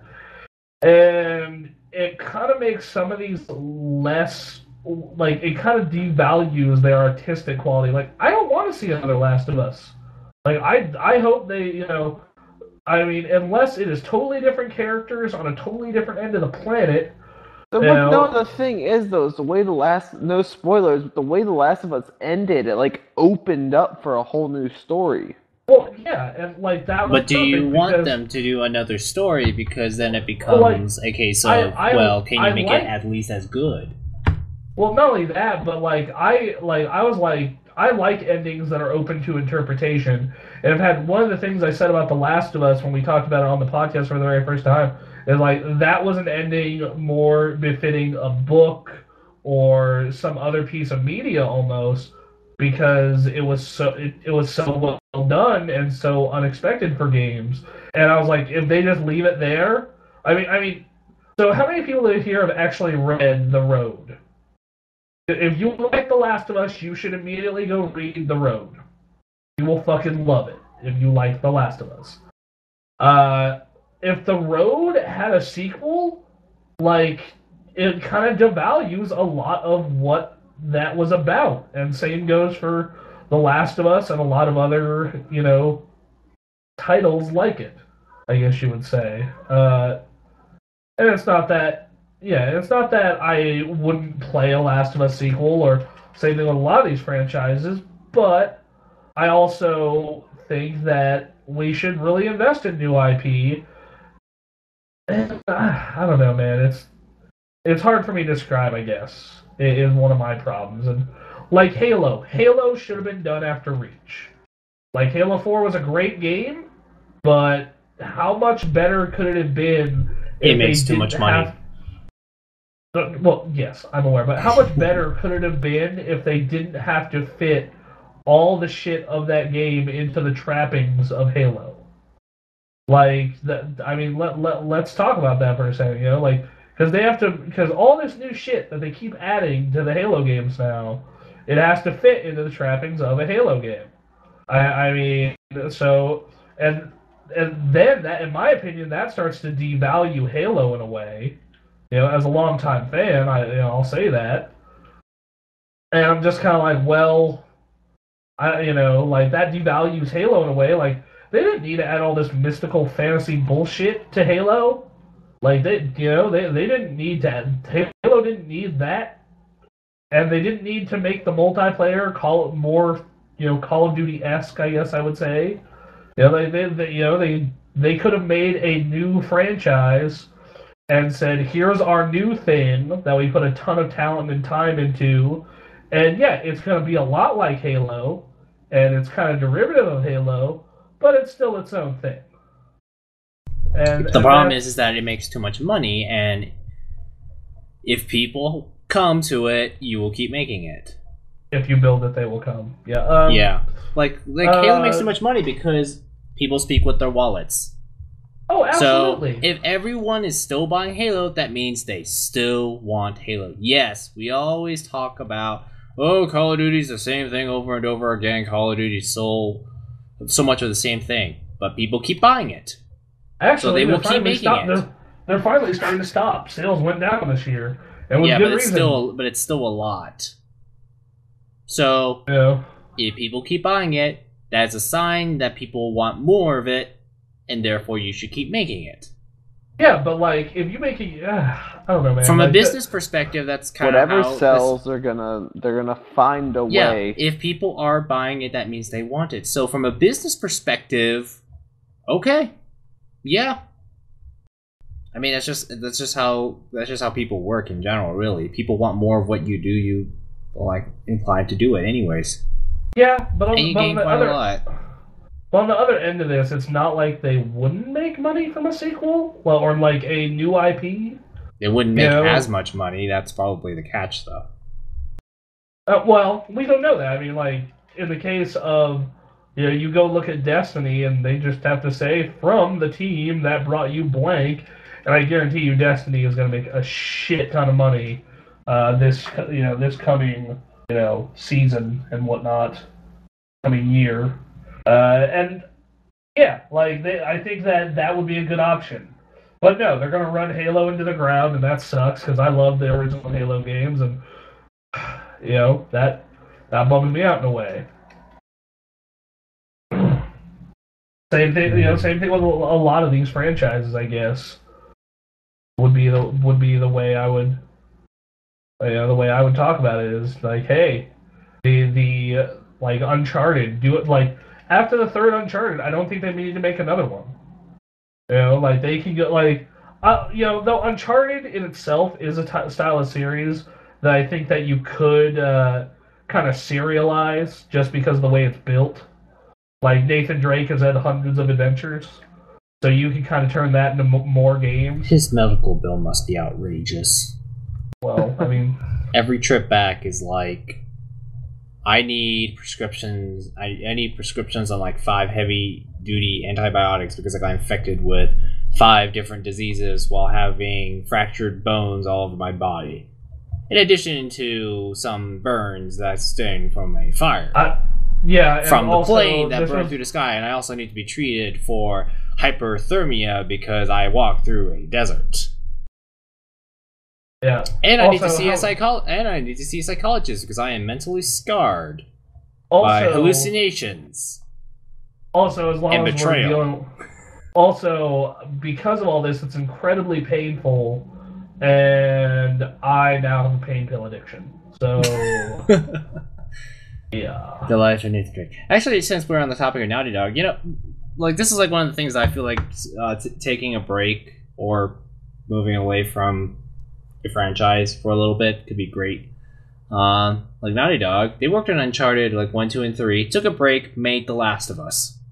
They went from Crash to Jack to it was Crash, Jack, Uncharted, and then Last of Us. I mean, that's a perfect example of a company benefiting from new IP. Diversity. And diversity. There we go. Mm-hmm. Words. But sadly, companies are just going to continue to do what they've been doing for ages. Like I said, money speaks. And I know. So yeah. And Anthony and I are big Nintendo fans, and you are all. I know what everyone is saying right now. What about Nintendo? And I would say go play Mario 64. Go play Mario Galaxy. Other than the fact that those are 3D platformers, they might as well be two different games. For the Zelda end, though, maybe? I think Zelda Maybe. depends on which ones you're comparing. I think Yeah, it's a maybe. Yeah, one could argue that since Ocarina of Time, you've had the same dungeon runs, the same collect the items, the same Zelda puzzle solving. Yeah, you could argue that viewpoint, but at the same time, they've had really different art styles. Like since Ocarina of Time, they went to cell shading, then they went to Lord of the Rings epicness, and then they did something in between, which in itself is different from Twilight Princess and Wind Waker. So from a art style perspective, they really changed it quite a lot. From a controls perspective, maybe not much, but even then Skyward Sword kind of introduced one-to-one sword combat via Wii Motion Plus, and I think that was a pretty big I mean, deal. like, if you want to see them really changing it up, look at Majora's Mask. I mean, the Majora's Mask. Yeah, but I'm talking about, like, more recent. Yeah, but Majora's Mask plays so much differently than a lot of the others. And even if the Zelda games are pretty much kind of all derivatives of Ocarina of Time, the other thing too is that it doesn't seem as bad because we only get like a fully fledged Zelda game like once every 4 years. Whereas yeah, like everyone's like saying, "Oh, Nintendo's always releasing Zelda, Mario." Okay, on the Wii, there were only 2 fully fledged Zelda games, Twilight Princess and Skyward Sword, and even then, Twilight Princess was a GameCube port with Wii controls. On the Xbox 360, I had 4 Forza Motorsport games: 2, 3, 4, and Horizon. And if you don't count Horizon, that's still 3 Forza games. I've seen Halo 3. We have on 360. I have 3 seen Halo OST, 4 Reach, Wars. Well, okay, let's just count like regular mainstream main title lines. So you had 3, Reach, 4, and you can count DLCs. That's like 4 Halo games. I have seen 3 Mass Effect games, 3 Gears of War games, 3 Uncharted games. Yeah. But I've only seen like 2 Mario 5 Galaxies. different rock bands. 5 different rock bands, yeah. 100 Guitar Heroes. Yeah. He is no longer a guitar hero. He is guitar tired. Yeah. He is guitared out. His fingers are raw. He doesn't have blisters on his fingers. He just has stumps. Yeah, so... Even though blisters on his fingers, that's a drummer reference. Yeah, so you have like all these Halo games and all these sports games and all these racing games, but I only saw on the Wii 2 Zelda games. One at the start of the Wii's life, and one towards the end of the Wii's life. But that was it. Same thing with Mario Galaxy. We got one of those. Yeah, but the thing is, though, is with Nintendo, we haven't really seen many new franchises begin since Nintendo got involved with consoles. How many franchises do I think is going to start with the Xbox One then? There's still going to be Halo. Forza's still going to have another 3 or 4 runs on it. But there's going to be a lot more. There's going to be a lot more, though. I mean, I really don't know. Maybe not so much on the Xbox front, but definitely on the Sony front. I mean, oh yeah, I believe Sony does new IP every generation, but Xbox I'm definitely concerned about when it comes to new IP. Another one that I'm really I look into them and I think, yeah, what do those guys have? And Nintendo, like, the last time Nintendo had a big new IP was, what was it? I want to say it was Eternal Darkness in, like, 2002, Pikmin in 2001, what else on Nintendo? But the way they do their franchises is in a way that, like, we got a new Punch-Out last generation. The last Punch-Out was released in, before it was released in, what? 91? You know, I mean, that is Like, we want to talk about Raw, Nintendo rehashes everything. Yep, we got a new Punch-Out 20 years later, everyone. Or almost 20. Like 19 years. Yeah, but when was the last time Nintendo came out? What's the latest franchise Nintendo has started, though? I guess it was... I mean, are we talking about, like, with hardcore appeal, or just in general? In general. Wii Sports. Wii Fit? Wii Sports. Wii Sports? Yeah, and you're talking about a game that started the console that came out how long ago? Okay, alright, like, that's the thing, though. Nintendo is one development studio, so, you know... yeah. Like, yeah, we talk about Sony has so many new IP. Yeah, Sony owns, like, fucking 10 different studios. Microsoft, in my opinion, has no excuse. But... You're just shutting down studios. You know, and then, you know, like, and then before that, there was Eternal Darkness and Pikmin, so... But I mean, yeah, Nintendo. But like, you look at a Nintendo game. First off, Nintendo owns a ton of IP. I mean, a ridiculous amount. Oh, absolutely. And they actually are pretty good with keeping them in order. I mean, last generation we got 2 Metroids. We haven't had an F-Zero since 2003. You know, we haven't had we finally got a new Kid Icarus after 25 years. 25 years to get a new Kid Icarus, everyone. And it took Smash Brothers to make something like that happen. Yeah, we still haven't got a new Ice Climbers. Don't know when that's happening ever again. It's just released on Virtual Console. If ever. We still haven't got a new Earthbound, no matter how much everyone begs and pleads. I mean, there's just not enough. Like, Nintendo has plenty of doesn't have plenty of new IP, but one, a lot of people haven't played a lot of their old IP, and they are so good with like long periods in between releases that you actually give a shit when a new one comes out. Like, there was a period there where we got Halo, in 2009 we got ODST, 2010 we got Reach, 2011 we got Anniversary, and 2012 we got Halo 4. That's 4 Halo games in 4 fucking years. My God. So done. So did not want to play another Halo after that. You know? Yeah, like I said, in the case of Nintendo, yeah, you could argue that they keep sending out more new Zelda games, but they stretch out the releases to the point where it's not like you're playing it every year. Or every 2 years. It's more like you're playing it once every 4 years.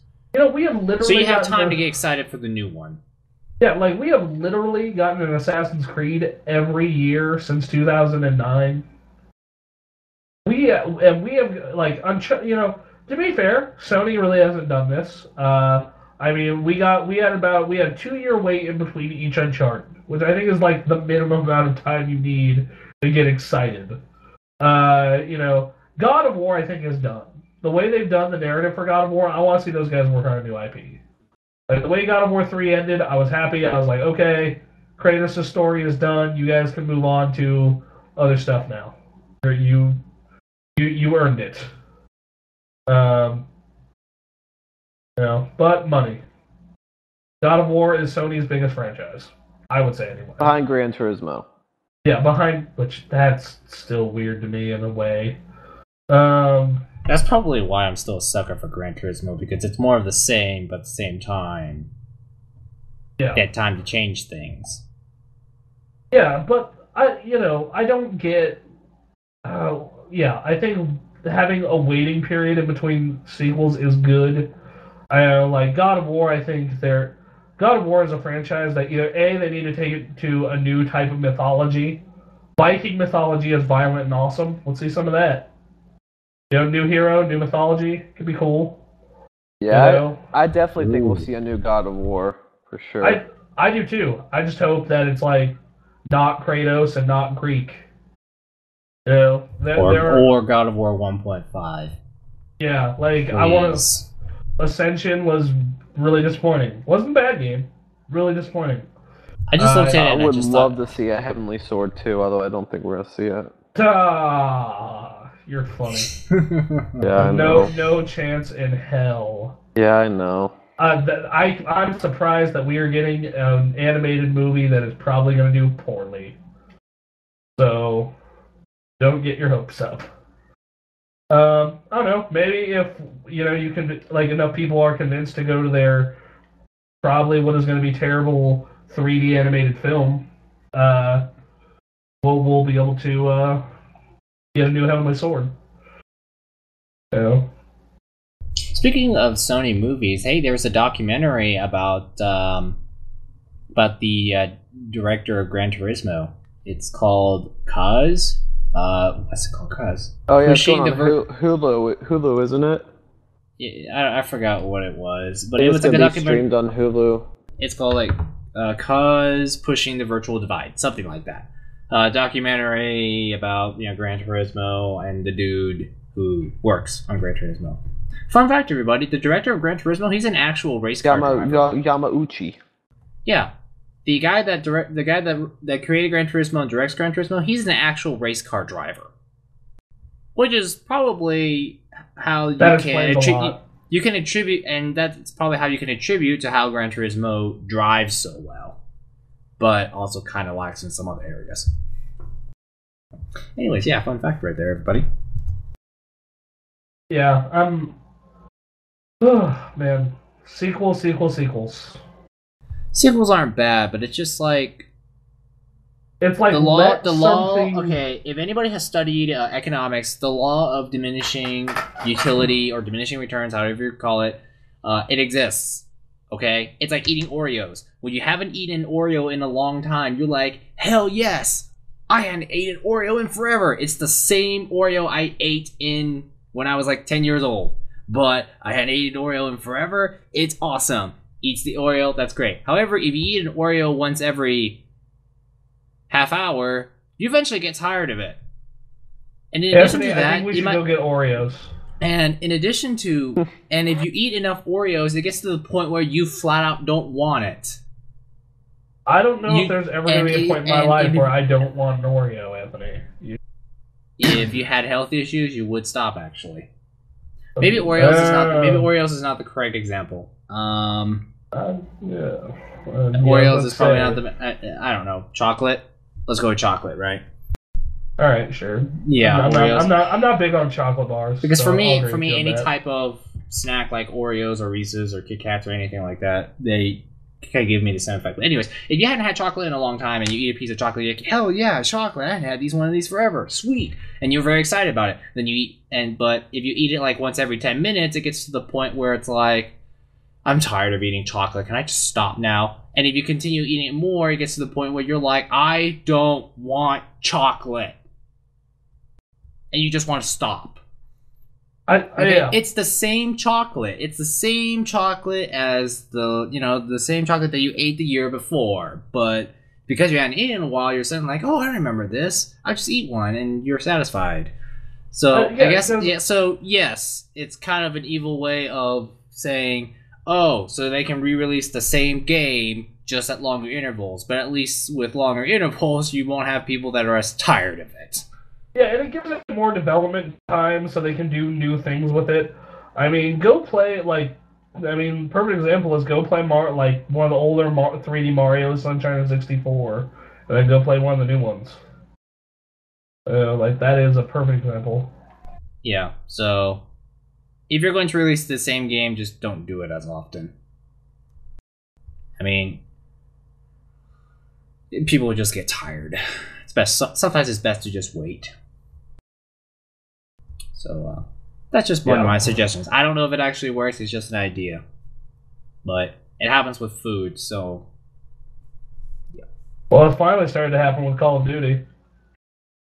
Took it long enough. Yeah, it took it long enough. Everyone's like, until they come out with Modern Warfare 5 and then sales go back up. Even then, it gets to the point where I'm not tired of it, but I just want to hate it. I really liked Black Ops 2, and then to be horribly disappointed, Black Ops 2 was like, this is a step in the right direction, and then Call of Duty Ghosts, 3 steps backwards, guys. 3 steps backwards. So, what's our next news topic? So moving along, Halo 2 has been all but confirmed. The Halo 2 anniversary. On Twitter, someone tweeted at Phil Spencer. I know you might be getting a lot of this Halo 2 anniversary, even a reality. A grr or an angry retort would be enough. He's like, never get tired of questions on what's coming. Just can't always answer as we need news and events. Halo 2 is a good game. ... Also, someone tweeted at him. So because the Hawk won, can you YOLO and give us something secret and get in trouble? Please, Phil. He responds, sorry, enough quote-unquote news this week because of all the leaks that came out. So, what do you guys think? Do you guys want a Halo 2 anniversary? I used to play Halo 2 competitively. And if they make it so it's the same game but looks prettier and wasn't broken online, then fuck yes I do. Halo 2 was awesome, and I still think and Halo 2 actually has, in my opinion, the best maps out of all the Halo games. There are so many great maps, and what everyone there are two maps that everyone loves when it comes to Halo: Lockout and Blood Gulch. Blood Gulch is from Halo 1, Lockout is from Halo 2. And Lockout is so popular that it has been been made by fans or other people in every single Halo game since Halo 2. So yeah, I'm down for some more Halo 2 online. I think that I'm gonna pull my Bungie.net stats up to see how many games of Halo 2 I actually played. Because they actually keep track of all that stuff. It's really weird. How about you, Anthony? About Halo 2 anniversary happening? Yeah. Yeah, well, I'm interested in see what all the huge hype about Halo 2 is about. Because the thing was that the only thing I knew about Halo 2 was back in what year did Halo 2 come out? 2004. Okay, I remember that in 2004, I would show up to school, and all the dudes, they were like talking about Halo 4. Sorry, not Halo 4. Halo 2 is coming out. Halo 2, ooh, Halo 2, Halo 2. And, or at least the upcoming game of Halo. And, one of my teachers would be like, what's Halo? And that was the first time I heard about Halo, and that was how huge it was. And it was like, and everyone keeps talking about Halo 2, like, oh, the online, it's the revolutionary game of, it's the revolutionary thing in online gaming, which at the time it was. And I also heard that everyone complained about the ending of that thing. Yeah, the ending was pretty much the ending was not great, but it's like, I want to finish the fight kind of bullshit. Something like that. You and I will play through Halo 2 co-op sometime, and you will see. Anyway, I played 5,375 games of Halo 2. Holy crap. I had 25,717 kills, 23,462 deaths, 7,093 assists. And the last time I played was April 15th, 2010 at 1:31 in the afternoon. So, yeah. Cool. I killed a small town, everyone. Yeah. No, like I said, I played that game competitively. Like, I won money playing Halo 2. That said, there's a lot about it that I grew to dislike because it was rushed. You can tell that by the documentary that they put in the collector's edition. Back when collector's editions were only like $5 extra. Back in the day. But back when collector's editions were far cheaper. And I and like, first off, that's when people first found out about standbyers and the lag switch on routers. So that was obnoxious. And then they found out about super jumps, which when everyone finally found out about super jumps, it wasn't bad. But when it's the first time you've ever seen it, it is just the most annoying fucking thing that you can imagine. Like, imagine playing a multiplayer game and someone can bounce to the top of the map with a sniper rifle and just kill fucking everyone. Yeah. Super annoying. You're laughing, Nick, but wait until you get to be the one who gets to be the victim. Like, I wonder if they're gonna keep the super jumps in there. Like that's I don't think so. That's a form of cheating, so they're not going to keep it in there if they could fix it. Yeah, that's true. But a lot of the Halo community loved the super jumps. So yes, but then a lot of the Smash Bros. Community loved wave dashing, and Nintendo took that out anyways because that wasn't how they envisioned it to be played anyways. And they're probably gonna bring it back in the new one. Maybe. But so yeah, there was super jump, and then so those things combined together, and then like the final glitch that just pissed me off to no end that stopped me from playing ever again was BXR. And what it was is would hit B to melee, and then X, which it would immediately take you out of the melee animation, and then you would hit R to fire. So it was basically an insta-kill if you could aim right before your melee attack. And it fucking was... That sounds a lot like in Gears of War. There was this tactic that people used a lot. It was called the two-piece. What would happen? Shotgun. Yeah. Melee shotgun, because the problem is that you would melee, but while the person is still in that stunned animation, you can then shoot your shotgun, and then it would give you an insta kill. In Gears of War 2, they eventually patched this, so there's like a tiny little time window where a person could jump out of the way and not get shot immediately, but they've lost so much health from the melee that all they have to do is just re-aim their shotgun quickly and shoot you, and they'll just down you, and they still get the kill. So that was extremely obnoxious. At least that requires them to aim. To be fair. but it doesn't take much effort to aim, because all they need to do is just get one little bullet into you, and then you're downed. And they can just walk up on you and KO. So unless you have a teammate nearby to save you, you're out of luck. Because the melee did that much damage. And then I think they patched this, and the melee actually does less damage, but Gears of War 2 was really broken, too. Gears of War 2 also had standbyers. Oh my god! Like when I played Halo 3 and there were no standbyers, it was the best. It was just like, oh my god, this plague, this horrible black plague that was unleashed upon the online Halo community has been fixed. Thank you, Bungie. I don't know if it doesn't have any of those problems, and I could definitely see, I'd definitely be into playing some Halo 2 multiplayer. That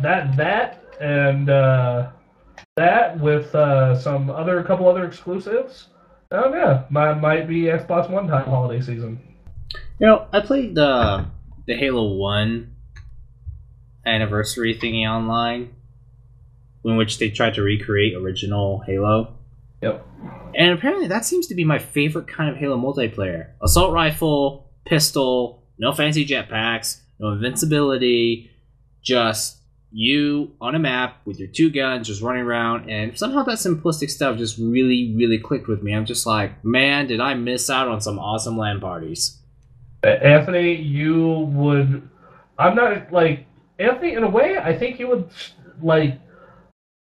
I think you would be a person who would really enjoy competitive fighting games.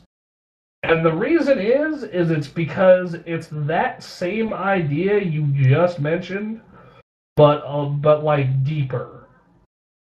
So, I would, God. So, for example... I don't know. Yeah, I just don't know. It's just like Halo 1. Like, Halo Reach was really good. I really liked the multiplayer Halo Reach. But with Halo 1, it was just kind of... It was so honest. It was just like... It's just you, 7 other people. Assault rifle. Pistol, go. And that's it. No fancy BS, none of this trying to account for jetpacks or invincibility or maybe there's a vehicle or two, but like I said, simple, quick, fun, loved it. I think that if you and I would take the time to like teach you Street Fighter, I think you'd get really into it, because that idea you just mentioned is basically what a lot of fighting games are. It's where it's just like, okay. Yeah, unfortunately, I just think that I'm complete garbage at fighting games. Dude, you weren't garbage. Well, yeah, Street Fighter is actually okay, which was really surprising considering that I play Smash Brothers and suck. I play PlayStation All Stars, but don't like it, and I play Dead or Alive, but am absolutely terrible at it. Well, first off, Dead or Alive is one, like, the thing about Dead or Alive is because of the way it's made, as it's probably one of the worst fighting games to learn fighting games on. And yeah, that probably explains a lot then, because I tried learning the tutorials, and the tutorials were just like garbage, and I'm just thinking, how does someone play this game again? How do you counter everything? What's a high counter and low counter? What? Yeah, that game is really deep, and there's a lot of shit to learn. And because of that, because there's no other fighting game quite like it, and that it kind of makes it a pain in the ass to learn and to teach. Like I had to play like 200 online matches before I understood it. So yeah, I think that like the thing you mentioned is like, yeah, two dudes in an arena, and you have to, use those two dudes to the best of their ability to take out the other guy. I don't know though, but in the case of Halo, you kind of have like maps and ability to hide, and fighting. I like Halo 1, and also some really nice things I absolutely loved about Halo 1. The assault rifle sound is so beautiful. Oh, yeah. Normally I don't gush over sound effects very often, but to hear that assault rifle fire and reload in Halo 1 was one of the best things ever I found in a shooter. It's so satisfying every time you fire it.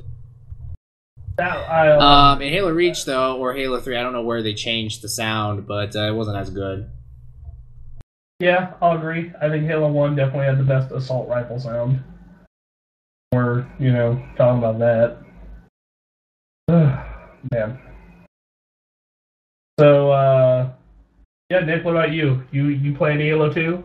I played Halo 2 a little bit. I didn't get really into it. I don't know. I'm tired of seeing revamped versions of all these games. Like, I want to see, like, truly new stuff. Like, at least with, like, Halo 5, it's a new game. Like, it's still a Halo, but it's a new game. Like, what's the point of coming out with these new versions of it's the exact same game, it just looks better. Like, I don't get it. So my thing is it depends on how much resources it takes.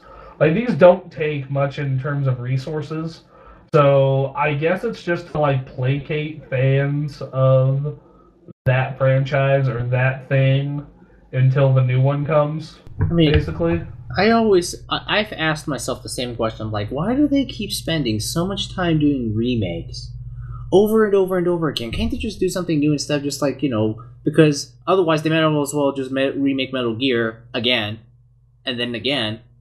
Oh, another time now because it's a new generation. Oh, yes, again. Would you like to see Metal Gear 1 in PlayStation 4 graphics? Just remake it again. And because you guys have such a big backlog that you can just remake literally everything 5 times before everyone finally gets fed up with it. But at the same time... Actually, they've only remade Metal Gear 1 once for the GameCube. I know, I would actually be okay with a Metal Gear 1 remake. I know, but that's because it's been an extremely long time. But anyways, but it's like collections of everything. But at the same time, there's like... Well, let's look at why they do it. Well, I want to experience God of War because everyone keeps telling me God of War 3 is great. Well, I want to play the first 2 games. Well, I don't have a PlayStation 2. I don't really feel like going out and spending $50 on a used PlayStation 2, in addition to hunting down a used copy of God of War 1 and 2, or I could just use my current PlayStation 3 and get an HD up-res for like $40. Now, see, that's something I would like, and I'm not talking about an up-res. Like, I'm talking about like, yes, if they do decide to do this, I would rather them go ahead and make the new God of War first.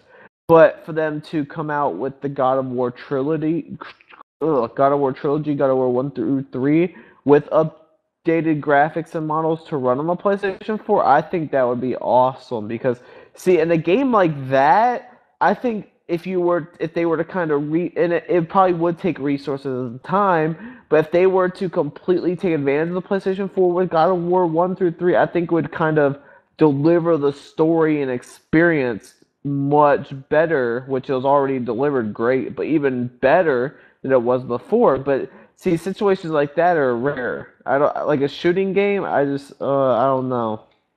They do story. So man, I don't know. In Halo 1 Anniversary, they gave it the multiplayer from Reach, but with Halo 1 maps and style of gameplay, and they redid the graphics. That you could push a button and switch between old and new on the fly, and I liked that feature. I thought that was cool. Yeah, so you get to see how bad the original game actually looked. Yeah, I think that's something. And it costed $40. And it costed $40. So would I pay $40 for a graphical remastering with a new Halo multiplayer? I wouldn't pay $40, but I may pay $30. Yeah. I don't know. Like, I think part of this is just my immense amount of nostalgia towards Halo 2. But, yeah, man, like that. I met some of my best friends playing Halo 2. There's a lot of stuff that I really enjoy about Halo 2. A lot of dumb shit about that game, too. Because, man, some parts of it were broken. But a lot of good stuff also. So. All right, well, moving along. Kind of threw it in at the end of last week's podcast because the news kind of trickled in while we were doing the podcast about the Xbox One without a Blu-ray drive. So someone tweeted at Aaron Greenberg asking for confirmation on this, and he said, "No, you cannot believe everything you read on the internet." ... Now, could it still happen? Yes, it could, but I don't know. I just think it's too early to come out with a console that does not have a drive, and I think that it would cause a lot of complications, or people buy the cheaper Xbox One, then they buy games to go with it, kid opens the games, can't play them, so I don't think it'd be a smart move. Yeah. I know Xbox has been, like, pushing its huge online infrastructure even further, but they don't exactly have a Steam method of delivery just yet. Like, honestly, right. I think if Microsoft was really desperate to drop the price, they would remove the Kinect before they remove the drive. But they won't do that because they are most insistent that the Kinect is part of the Xbox One ecosystem. And to be quite frank with you, I would fucking agree with that because the funny thing is though is like outside of doing a voice command here and there, since I've had an Xbox One, I like haven't even used my Kinect. Yeah, but that means you're just dealing with you would rather put up with a mediocre interface than say shit. Well, yeah, personally I would, yeah. So yeah, like that just depends on your preference. Me, I'd rather talk to my TV. So, that's. Yeah, so that's where I am with it. Like I used Kinect on the 360 a lot though, so my laziness knows no bounds. I will yell at my TV. Even if it gives you even though it interprets it and completely ruins your game. Yeah, my mom's been actually using the Kinect, and like I said, she's the one using the 360 nowadays. Because, I thought about, like, what am I going to use my 360 for? Penny Arcade. Anything else? Nope. Because nothing's really coming out for it. Like, do I want to play Fable Anniversary? It's like, well, how badly do I want to play Fable HD? Not really that badly, because Fable 1 looked great, and I still have it. So, I'll just play it. Yeah, so that's my opinion on that. Cool. Also, Microsoft announced 2 updates for the Xbox One coming. One coming on February 11th, another one coming March 4th.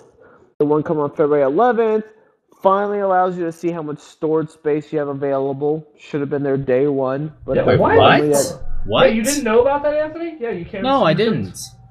Oh, yeah. I thought it was like everything that has anything that involves storage of games, music, pictures, whatever, always would give you some way of telling you how much space you have left.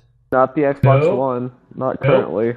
What? Did they want people to think, congratulations, you have achieved infinite space? Via scientific engineering by Morton Solis, we have invented a new way of infinite capacity storage. Thanks to the cloud.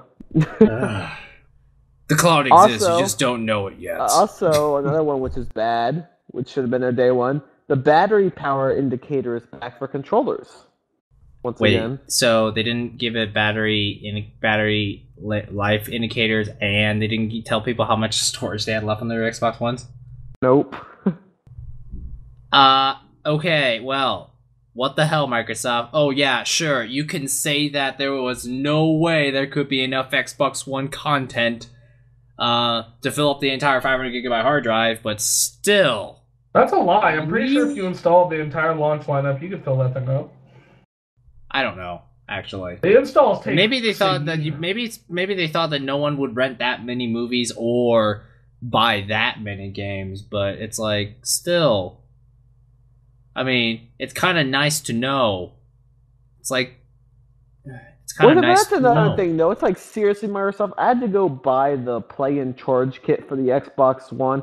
It's like, that was also like bullshit, but then again... Charger, like, because this is the thing. So I was playing Forza recently, and all of a sudden the rumble was going in and out. I'm like, what the hell's going on? So I'm off my controller. Sure enough, my batteries were dying. I'm like, oh my gosh, why can't it just be like the PlayStation 4, like the PlayStation 3, where it has rechargeable batteries? Everything has rechargeable batteries nowadays. Wii U tablet has, you know.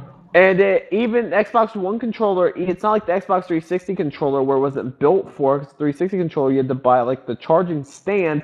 The Xbox One has a charging port on the controller, so it was made compatible.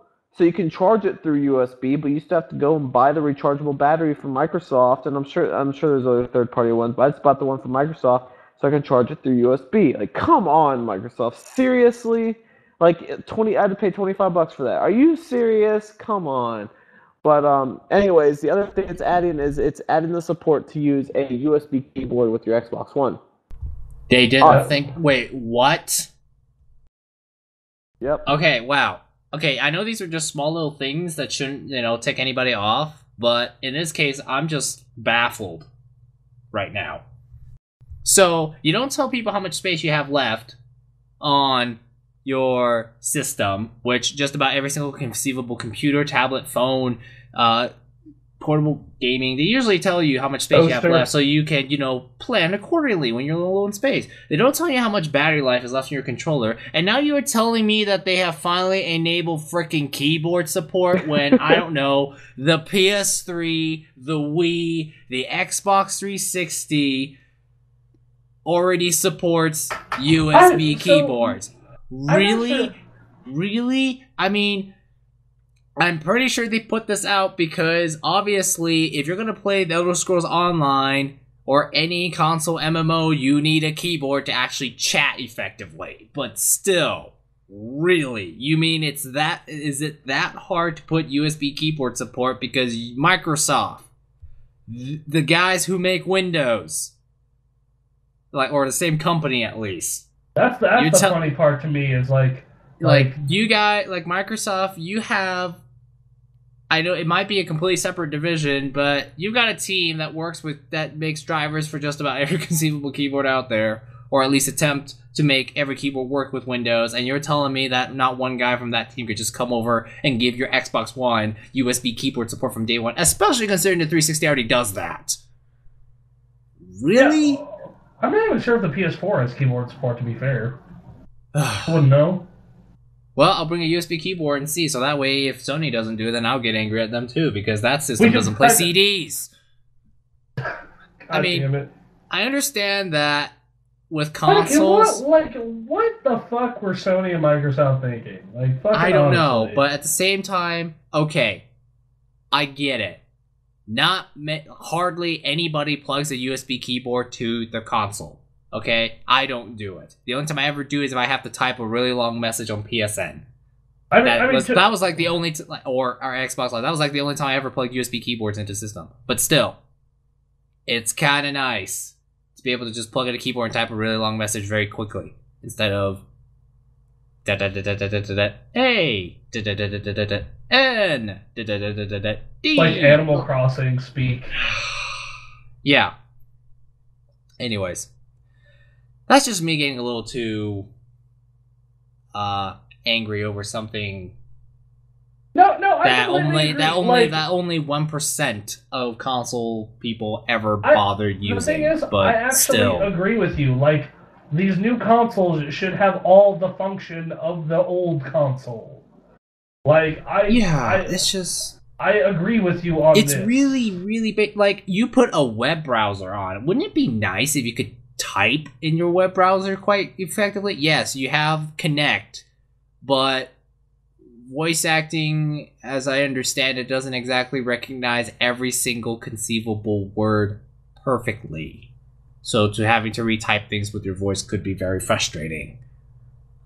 Agree. You know, I honestly think that I am overreacting to some tiny little pointless feature that only like 0.2% of users will ever bother with. But in a way, yes. But on the other end of this, like these devices should not be this fucking retarded out of the gate. Like why are these this like? I can kind of understand the PS4 not having some of the supported shit that the PS3 had. I mean, the PS3 had fucking printer support for some reason. It still does, even though... it's like, it has printer support. What printers can it support? I have no idea. I actually tried to install one of my HP printers on the thing, and it just wouldn't detect it. And I'm just like, so... I mean, it would be cool to print your photos off that thing, but... Like... I know, but it's just like, would you? I mean, a computer is probably a hell of a lot easier. There was a point in my life where I did not have a computer, and at the time, smartphones were not a practical thing to have. So having the PS3 for that brief time period was nice.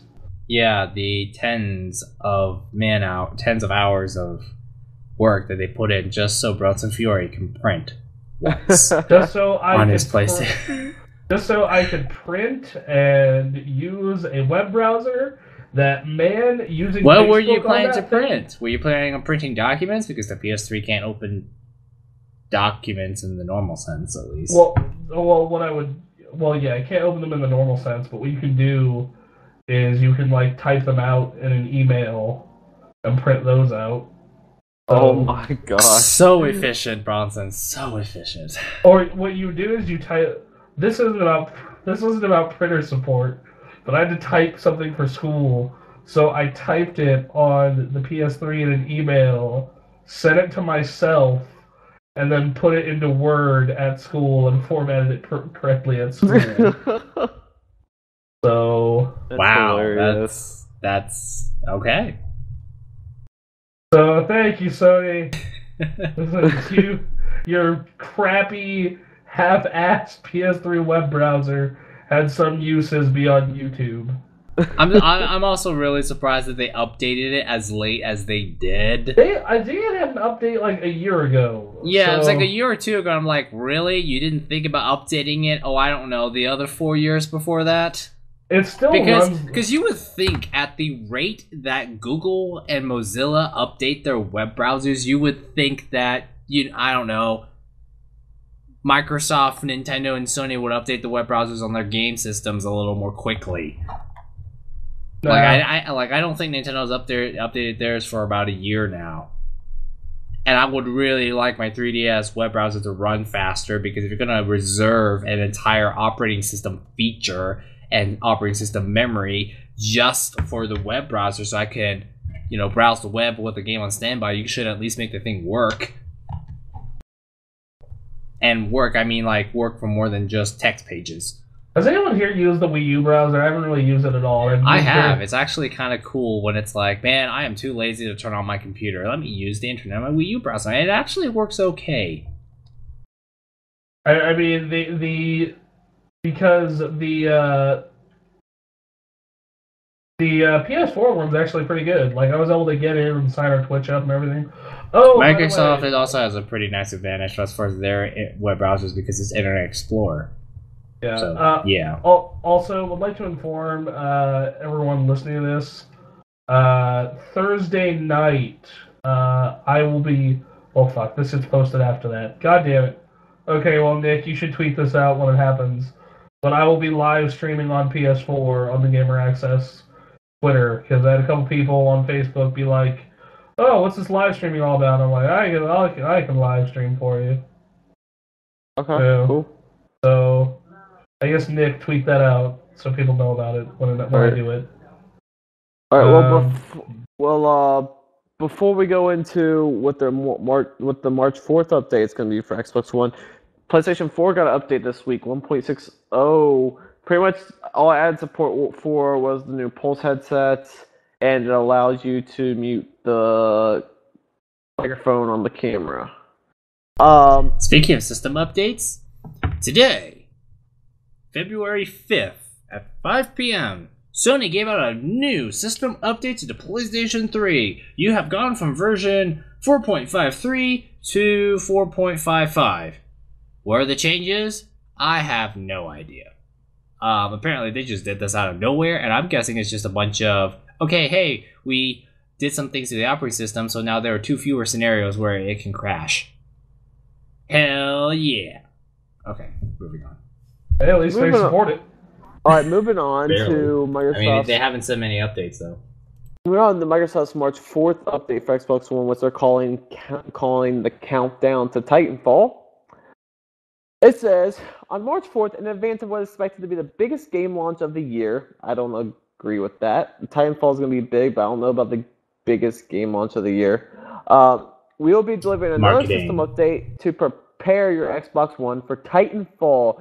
This update will contain many new features and improvements, most significantly to our party and multiplayer systems, which is good because the party system on the Xbox One is kind of lackluster.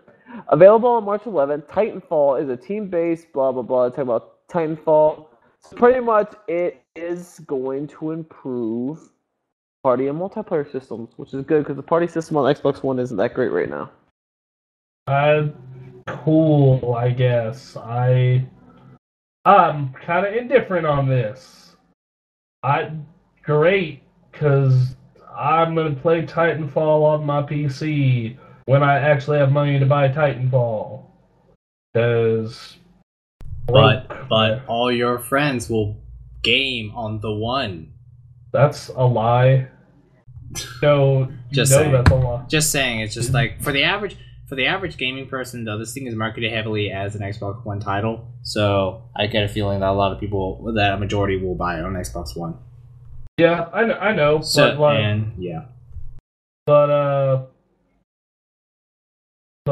they.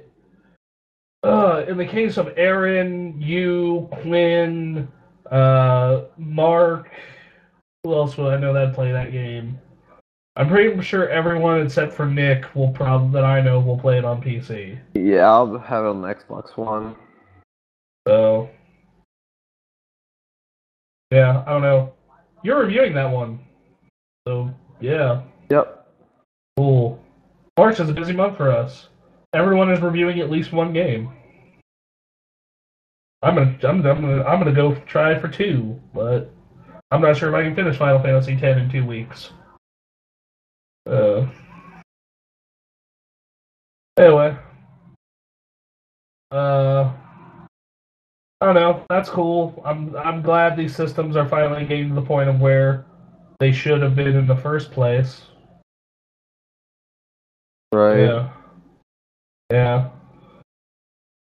I mean, it could be worse. They could have launched like the Wii U, which, dear God, that you want to talk about a system that had a rough interface at launch. But the interface was well laid out nice, it just didn't run very quickly. yeah, I mean, it could have been the PS3 at launch. At least that was that, right? That was terrible. So, a lot of things about the PS3 were terrible when it came out. Yeah, the price tag. All the games except like 3 of them. The store. Yeah, okay. Enough crap talking about PS3. The web page store. Yeah, the web. It was that blue thing with those tiny little square buttons, right? Yeah. Yeah, that was like, what? I could not believe, like, I still could not believe that you could not fucking message friends while in a game at first. That just fucking bewildered me. Like that Yeah, that was funny. Like that was the one where I was just like, fucking really? Like there aren't too many moments I can think of when in like in the history of gaming consoles where I was like, this is really dumb that it can't do that. But that was one where I was like, motherfuckers, like, you had a year to tune this operating system in a way so it wasn't retarded. And you failed miserably. Yeah. Yeah. I remember when that firmware update came out, everyone was flipping out. Oh, fucking trophies and in-game. I can actually message my friend when playing a different game. Maybe one day I'll get to talk to him. One console later. God, it's fucking just so annoying that PS3 does not have cross-game chat. Like that is like, I don't use it much on PS4, but I still use it, and I know I'm going to use it a hell of a lot more when Aaron and Anthony have one. In fact, I'm pretty sure that when Aaron and Anthony both have PS4s, when we're all online, it's just going to be a continuous party, similar to the way it was on Xbox. But time will tell. So Anthony, you got any news stories, or anyone got anything else? Or anything else about this update? Well, we talked about this on the Gamecast, but we never really actually got to this on Unscripted Access, which is a little interesting. But this is about 2.5 weeks old now. Apple has sold a record number of iPads and a record number of iPhones. Again. Yeah. Like, wow. That's Apple for you. Yeah, like, I can't remember last time. Who's their new CEO? Tim Cook? Yeah. Do you think Tim Cook just, like, bathes in money? Pretty sure him and Satoru Iwata just come by and just have handshakes and just dump into a pool of money. Yeah, like just watch the 3DS and iPhone and iPad just print all a big the money. Misconception though is people think these CEOs get these huge salaries when they really don't. They get paid in really they get paid in stocks, because like these CEOs, like the new CEO of Microsoft, I think he's getting paid $1.2 million a year, which I'm not saying that's not a lot, because that's a lot of money. But what they do tell you is, some people usually skip over. It's like, yeah, 1.2 million salary, but then they're gonna give you $100 million in stocks. Yeah. Yeah. So you can sell the stock, right? Well, they usually, like, for example, they'll require you hold on to it for like 4 years or something like that. Then you'll get a bonus if you screw up like at your job, all your money's disappearing. Well, yeah, pretty much, and that's why they do that. I don't understand financials too well, so I'm just gonna... Just a heads up, in Japanese business culture, motherfuckers hold on to that shit forever. The guy who was Nintendo's president until he passed away last year, that fucker owned the majority stake in that company from like the 50s until now. So, yeah. Japanese business is weird. Like, their philosophy is really different than Americans. Yeah, I don't know. That's cool. Good for them that happened on their 30th birthday. I like Apple products. I think that more and more in the future, we're going to see Windows have less of a market share in the PC realm, or not the PC realm, but in the computing realm, because more people... I think we're going to see Apple come out with more affordable computers. And I think that more people... Apple, though, I don't know if they're going to come out with affordable computers, because you think about it. Well, not necessarily affordable, because they need to keep their brand image. But rather than their MacBooks starting at $999, I could see them starting at like $799. Yeah, well, $799. Look, the MacBook at $799 is just going to come with like a Celeron processor, and it's not going to be able to do anything. No, so they're not going to do that. Idea. Apple would never do that. Well, if you want to maintain high standards of build quality and you want to build a $799 MacBook, it's probably going to be. Because they always come out with new specs, usually once or twice a year. I could see them holding on to the old specs and then dropping it like $200. That's pretty much what they're gonna do. Like that. Yeah. Look what they've started doing with the iPhones. I really don't. I mean, right now the 4S is still, and I own a 4S. Like, I have not noticed. It's not like when I had that 3GS last year when it was the low end model, and I was like, "Fuck this thing."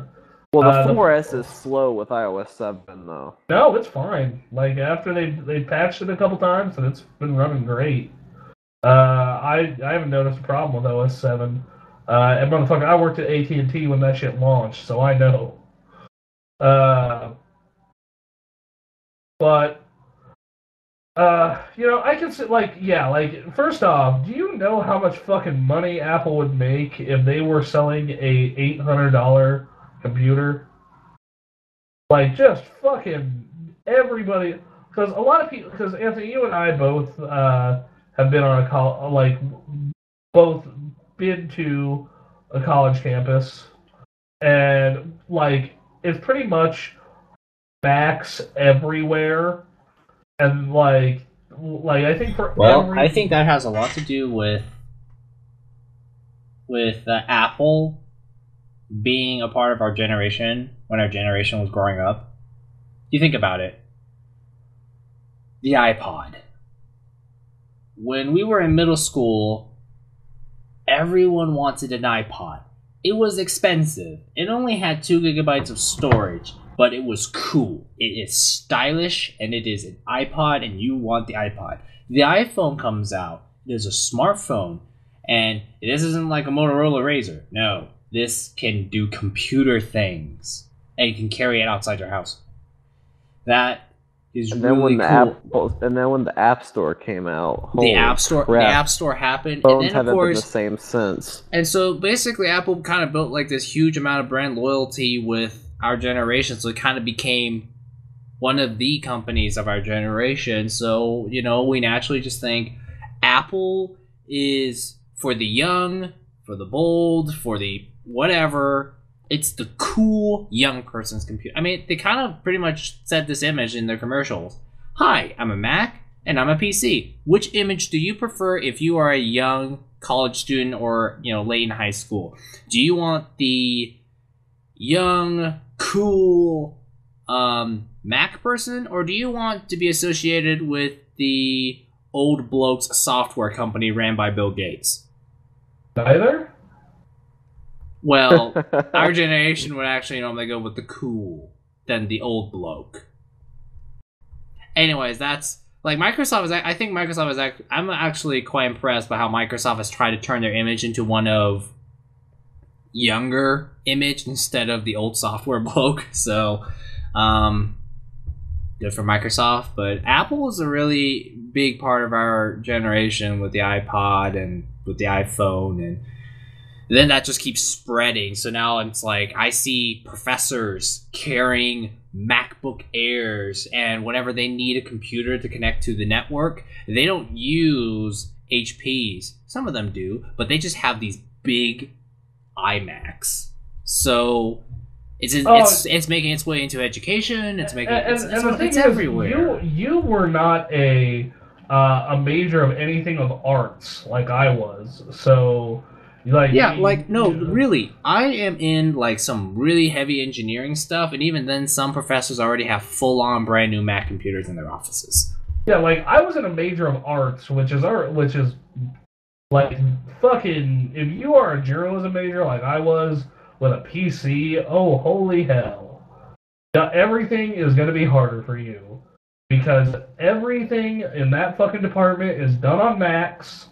And motherfucker, that means that you have to either do everything there or get it converted over. And in some cases it's easy, like audio files is easy, but like the week that we had to learn how to edit in iMovie, and I was just like, motherfuck, really? Like really? Like we have to edit with this shit? And it's not that that's a bad program, it's that motherfucker, I don't want to have to come in here on my, when I don't have class to use your Macs, because I don't know a fucking Mac, because I bought a PC because I like playing video games. That and I paid like right around $1,000 for my PC at the time, my gaming laptop, and an equivalent Mac. The specs would have been fucking garbage. So. Yeah, that's. I don't know, but like I said, like it's in fact, it is getting involved with more of our generation, Anthony, as you and I have both said. Yeah, but Apple is like one of those high quality products that people want. Actually, it has become is actually kind of become mainstream to the point where if you want to be a hipster, don't get an iPhone. Half of all the almost half all the smartphones I see out in the real world are iPhones. So if you think you're going to be a hipster by having an iPhone, you're not. If you want to be a hipster, go get a Windows Phone. That's the thing. After owning a MacBook as my primary computer, this is my thing. When it comes to computers, which I have a custom PC, outside of gaming, I don't think I'll ever own a computer that's not a Mac. Just because of how everything just works smooth. You don't have all the complications you have with Windows. But for gaming, absolutely. For gaming, there's really not a choice. You have to go with PC. Yeah, I'm going to be honest. If I didn't game on PC, I would buy a Mac. Like, that's that's where I go. But I do. So, I'm kind of stuck between a rock and a hard place in that sense.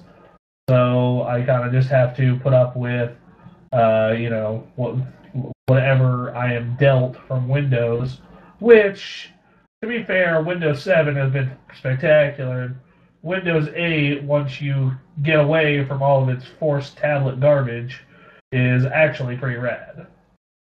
That said, you have to put up with, chances are you probably will have to put up with forced tablets. Because the thing is, most of the big titles do make their way to the Mac App Store. The thing is, they usually release a few months after they release on PC. So, yeah, that's the problem there. Not only that, but you also need higher specs to run them or whatever. There's so many different complications that happen because of that. Man. Yeah, I have never used a Mac computer in an extremely long time. Like, the last time I've extensively used a Mac computer was one of those Macs with the tiny little screens and floppy drives from, like, 1990. Holy crap, are you serious? Or made in, like, 95? What was that Macintosh called? I know what you're talking about. Let me look at it. Like, it was in elementary school. That was the last time you've ever used a Mac? Or used one extensively. Oh. Like we used that was like that we had like a computer like the teachers would each have like one computer in the room, and it would be like one of those Apple, what's it called, the iMac G3s, like those colored ones. G3s, yeah. Yeah, those colored ones, those were all over my elementary school back in the day. And but for the students to learn how to type and get some computer literacy, we had a computer lab, and they had these old Mac computers. Or they weren't that old at the time, actually. I think they were like early 90s Macs, so it wasn't really that bad. Yeah, I can't stand using a PC after using a Mac. Well, Using it for gaming. Let's see. I believe it is... Oh, that can't be right. But I think one thing from like I was saying, I think because our generation is so accepting of Mac, and if they get an $800 model out, especially a laptop, oh, people are going to be all over that. Like, no doubt. I'd like no doubt if they put out an $800 laptop, like just. Okay, I found it. Or at least I think I found it.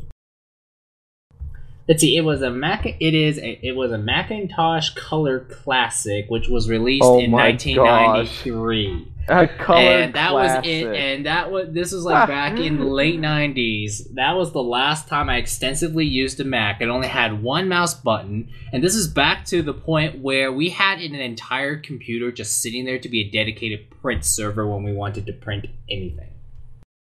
It had color though.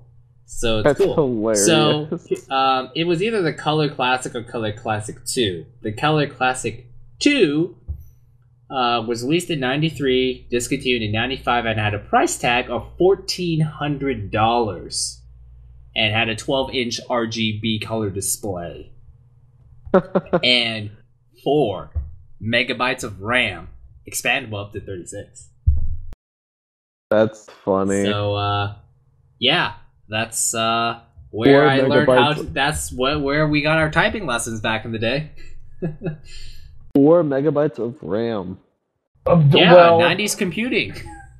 I mean, the N64 had, I think, I want to say 4 megabytes of RAM. So, think about how far we've come, people. Let's think about 10 years from now, or, almost 20 years from now, when we're gonna have like 4 terabytes of RAM. Yeah, we're gonna. Hey, be like, Bronson. Yeah. Man, back in the day, 512 megabytes of RAM. Dude, Back in my day, we actually didn't have enough RAM to run our games. You don't know how lucky you are with your 16 gigabyte RAM machines. Oh, it's not. I've got 32 gigs in mine. Mine has 16, and that's more mine than has enough for 16 any also. game. No, Yeah, before you know it, we're gonna have terabytes in RAM. I wouldn't say. I don't think we're gonna have terabytes in RAM until like 20 years from now. Oh, I don't. I give it like 7 to 8 years. So yeah, but here's the thing: RAM doubles like what, once every 3 years. So it's like 10 years. It's like you're doubling. I'd say like 256, maybe. Also, I remember in 2005 when I installed a gig of RAM into my machine, and Ironforge went from Lagforge to actually being Ironforge. For me, I played Need for Speed Most Wanted Original on PC back in the day, and every time I exit the game, it would take forever to for the hard drive to stop making noise and, just load anything. But when I put in the gig of RAM, it was like the biggest breath of fresh air that computer ever got in its life. It was beautiful. So I got a piece of news here, and I think it'll be probably our last one before we close out. Anthony and I love Yakuza 5. Or Yakuza 4, sorry. Yes, Yakuza 4 is amazing. And Yakuza 3 I played, and I love it. And Yakuza 5 is out in Japan, and it's one of the highest rated games in Japan. And it hasn't come to America, and they haven't, no one's been talking about bringing it to America. And it's sad. Well, that'd be great if it had, English subtitles. Because that's pretty much what, the Yakuza 3 and 4 were. They didn't have American voice acting, they just had English subtitles. So Sega bought Atlas last year, and there are rumblings of a North American localization of Yakuza 5 coming to America, being ported over by Atlas. Ooh. This is not to be confused with the Yakuza coming to PS4. So they're porting a Yakuza game. Wait, porting or localizing? Localizing, sorry. They're localizing Yakuza 5 to America? That is the rumor. That's true. That would be absolutely great. Fun fact, Yakuza is the only franchise to have back-to-back top 10 placements in TGA overall top 10 Game of the Year awards. Yeah. Right, I hope they really do bring it over, because I am a really big fan of Yakuza 4. Because in Yakuza 4, it's like one of those games in which it's like, oh, you just walk around, you beat baddies up, right? But then it's like, let's go eat sushi. Let's go do a hostess club. Let's go do some karaoke. Let's play this board game. I forgot what it's called. Something like that. Go get drunk. Lots to do. And Yakuza 5, and they actually brought over Yakuza Dead Souls, that zombie game they made. I'm surprised they actually brought that over. So that's why I was like, oh, I hope they bring over Yakuza 5, because they went through the whole effort of bringing over a Yakuza zombie game that no one bought. You would hope. Yeah. But seriously though, Yakuza 5's got really good... It got a perfect score from Famitsu. Come on. Just bring it. I will buy it. Speaking of which, if I were to give a list of best $20 games I ever bought, Yakuza 4 would flat out be up there. Yeah, because like you talked about it a lot, about how it was Yakuza 3 is great and 4 was great, and they got in our top 10 twice in a row, and I'm just like, okay, well, since it's $17 on Amazon, I'll just buy it. Loved it. And it was amazing. Yeah. All right. So, I guess we should get over to questions now, eh? Yes, definitely. It's been 2.5 hours. All right. Meeting that J-Sway mark. I'm going to feel like shit tomorrow. Can you imagine if we ever had a TGA award show for the site itself? It would, like, you know, have J-Sway standing up on the podium with his own trophy, just handing it to McCandless, host of Unscripted Access. That's... yeah. Be funny. Yeah, it would be. All right, so... Guest Neon Rider says, PS4 user, it's a big deal. Xbox One user, it's not a big deal. Wii U user, gameplay over graphics. No comment on this. Yeah. Because I don't speak for the PlayStation user. I don't speak for all the Xbox One users, and I don't speak for all the Wii U users. Yeah, I agree. Yeah. Yeah. Alright, so Life is Game Okay says it won't be a deal come 2015, the Xbox takeover. Wonderful time machine there. Yeah, I don't know about a takeover. You should sell that time machine to everyone. You would make a lot of money. Anyway, let's keep going on with this. Is from Lucas Japonicus. He says, at life game is okay. Laugh my ass off, get your head out of the sand, and lay off the Mr. X blog, dude. Seriously. Now look who's saying, just wait. On topic, it's a big deal when the console is $100 more expensive already, showing signs of graphic inferiority this early in the generation. When choosing which console to invest hundreds of dollars into, you want the one that's going to stand the test of time. Last gen, Xbox fanboy said, quote, 360 multiplats have better lighting, resolution, frame rates. PS3 multiplats suck. Current gen, I can't even tell the difference between 720p and 1080p. I play games, not resolution. It's not a big deal, only exclusives matter now. Neon Rider responds to this with, honestly, it's a bigger deal if you're on the end with better numbers. You're an Xbox user, you really say it doesn't matter. I mean, Tomb Raider is suddenly unplayable at 30 frames. Is the game suddenly broken or garbage on Xbox One because it runs better on PS4? Wasn't the game only 30 frames per second and still a Game of the Year contender on PS3 and 360? Sure, it sucks that you pay more and get less in terms of raw performance, but the Xbox One users have chosen their bed. Now they have to lie to them. That doesn't mean they still can't enjoy their games. Okay, so I thought of an analogy. I'm not too sure how everybody's familiar with cars, so I'm going to explain this the best I can. You've got two vehicles. You've got the Mercedes-Benz sports car, their SLS-LMG, the poster car. It's fast, it's loud, it looks cool, and everyone wants one. Then you have the Rolls-Royce Phantom. More expensive than the already really expensive sports car. It is a luxury machine. Leather. Beautifully crafted interior. To be the pinnacle of luxury craftsmanship. However, you think, oh, the Mercedes sports cars is better. It looks cooler, it has more power, costs less, goes faster. It is the perfect car to have. On paper, it's better. And it impresses people. The Rolls-Royce doesn't have as much power, and that kind of stuff.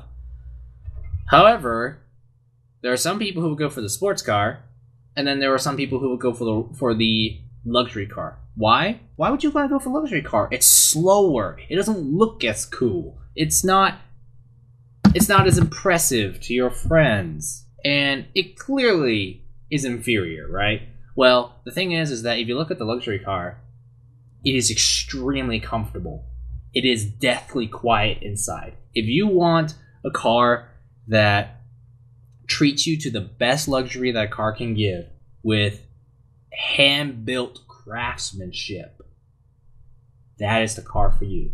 And the point that I'm trying to get across here is that, yes, the Rolls-Royce is more expensive and at the same time not as fast or as powerful as the Mercedes sports car. However, if you look past those details, you notice there are things that it can do better. In this case, luxury, being comfortable. So, in this case, for the Xbox One, yes, it is less powerful and it costs $100 more, but there has to be more to it. That can't be the only thing about the Xbox One. For one thing, the Kinect. I've read that people like the Kinect. They like it that they can just snap Internet Explorer and read some articles while browsing through the menus on Forza 5. They like the voice command features, and the Xbox One and the features probably got some other things that I don't know of yet. So performance and price can't be the only thing that defines a system. Yep. All right. So yeah. All right. So that's my analogy. Take it however you will, but if everything was defined by a spec sheet, why are we still buying? Apple products. Yes, thank you. That's what I was thinking of. Apple products. They cost more and run slower than some cheaper PCs. But why do you buy Apple products? It's because you get better build quality. It has an operating system that could debatably be better. It looks sleek, that kind of stuff, right? Why do people buy Apple products? Quality. All right, so we need to keep this moving along. Yeah, I need to stop repeating myself. Jumpman X says it's not a big difference. It's the same way last gen. They're getting slightly better graphics this time. PS3 has an advantage. I think it's meant PS4, but it's not a big difference. It's come down to which console you enjoy playing on. Nami user says half y'all, he did type y'all, seem to forget that a lot of games that are being made for X1 are more than likely using graphic setups from the console first tier programming. Second tier, he capitalized it, programming, when they start to utilize, it'll be a different story. And so the PS4, if there's a big gap when that happens, I'll agree with the differences. I don't really understand what he's trying to say here. He means that, like, when they start optimizing more, we'll see less of a gap. Which, I don't know, maybe. Maybe not. Okay. It's too early to tell. Alright, so Jason says, great podcast. I feel it's important to know which is a better version, but if both are playable, don't complain. Yeah. Alright. Solid Kratos sent us another fine novel that we're going to read on the air. It's not that bad. No, they're not. Compared to previous ones, this one's actually quite good. Yeah. So, hey guys, quick question. Have you guys seen the movie trailers of Ratchet & Clank and Sly Cooper? Have you heard of the upcoming Uncharted movie? My question is, do you think Sony is taking the right direction by putting their properties on the big screen, or should they stay on their game console? I don't know. Video game movies don't exactly have a great history, but I think Sony, if anyone, has a good shot. The fact that they're animated movies kind of gives me some faith in them. The Street Fighter movies were pretty rad. The Resident Evil, that Resident Evil movie that had Leon Kennedy in it was pretty good. Also, I don't know. I have faith that they won't be horrible, especially that Ratchet & Clank one, since it's written by Insomniac. Wait, will be or won't be? Ratchet & Clank will be. I think that one actually has a chance of being good. Yeah. I think Uncharted has a good chance too. Yeah, it depends on the writers, actors, all kinds of shit. Movies are hard to make, people. I believe there is a trailer for the Sly Cooper movie. Yeah, and it freaked me the fuck out. You should watch it sometime. Is it what? It is a cartoon animated thing, right? Yeah, but it's 3D and it's kind of cell shaded, but not. Okay, yeah, then I haven't seen that trailer yet. Video game it'll movies, make you trip out. Video game movies. Dead or well, Alive was horrible. To be honest, a lot of them at this point they always talked about, we're gonna make a Halo movie, we're gonna make a Mass Effect movie with the head guys of Mass Effect as producer. Stuff like that, and I'm just like, I'll see it when I believe it. So far, the only one I've seen was that Super Bowl commercial for Need for Speed that features Aaron Paul. That looks like a Fast and Furious movie, except with more expensive cars. So, yeah, I don't know what to think of that. As for the Mass Effect movie, don't know. Need to see something. As for the Warcraft movie, yeah, those things. I'll believe it when I see it. The key, like, when cinematic gaming started taking off in like 07 or 08, they started talking. There was like stories of Legendary Pictures is going to do this movie and that movie, and we're all like, this could end up okay or terribly bad, and they just don't happen. So it's like maybe they just don't think that it'll be good. Which might be a good thing. So, the second number question, since we're on the subject of movie trailers, do you guys think the recent Captain America and the Spider-Man trailer, are you hype, or you guys just don't watch movies? Also, what's your favorite Super Bowl commercial? My favorite Super Bowl commercial was the going back to the 80s. I think that was awesome. That was pretty good. I also liked the one 80s? where... 80s? Yeah, the one where who was the commercial for?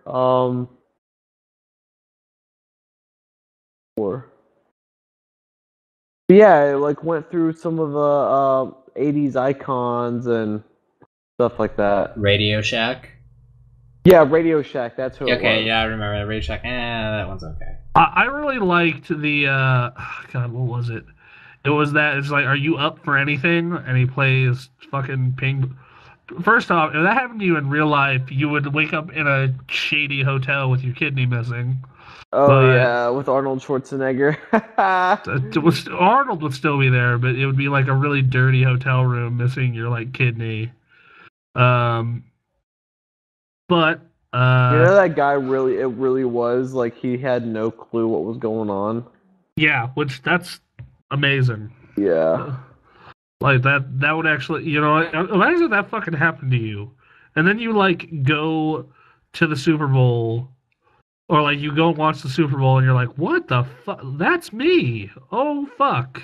Well, I'm sure he knew once. I mean, all that stuff happened. Yeah. And I'm pretty sure they got his consent. Because Yeah. if he said no, they'll just find another guy to film. Well, yeah. Yeah. So, what they did is they told him. They said, "Here's $1,000," and he thought he was doing a whatchamacallit. What do you call those test things they do, and they pay you for it? Focus groups? Yeah, focus group. Well, yeah. Some of my I don't know. favorite He was probably pretty stoked. I don't know. Oh yeah. Okay, Anyway. So some of my favorite Super Bowl commercials. We talked about the Transformers one, which seems really stupid, except for maybe the 1 or 2 seconds that you saw a dragon or a mech dinosaur, which kind of, like I said, prays on your 10-year-old. You're just like, this is really dumb, but I want to watch it. Another one that I can remember. You take the blue key, then you go back to a luxury that you know, or you can take the red key and see luxury in a new way. Then proceed to see Morpheus at the backseat of a luxury car singing.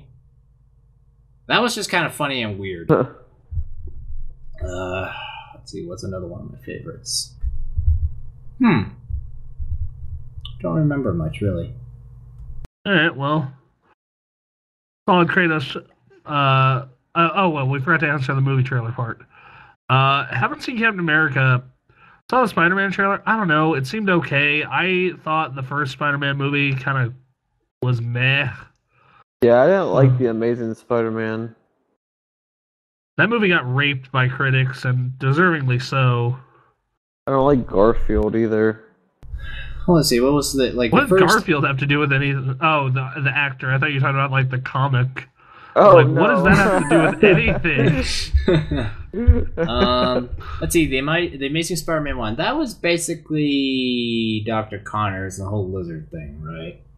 Yeah. That was basically the whole plot. Yeah, that was just a huge meh.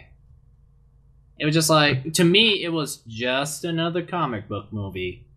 Lots of high-tech military, lots of genetic splicing, lots of special effects. If you want to see that movie get raped and why most people think it's not very good, you should go watch, what's it called? Crap, it's the Escapist. It's the series on the Escapist about movies done by Bob Chipman. Yeah, I think it's called Escape to the Movies. Yeah, so anyway, Captain America I haven't seen. What about you guys? I don't remember seeing that one. Me either.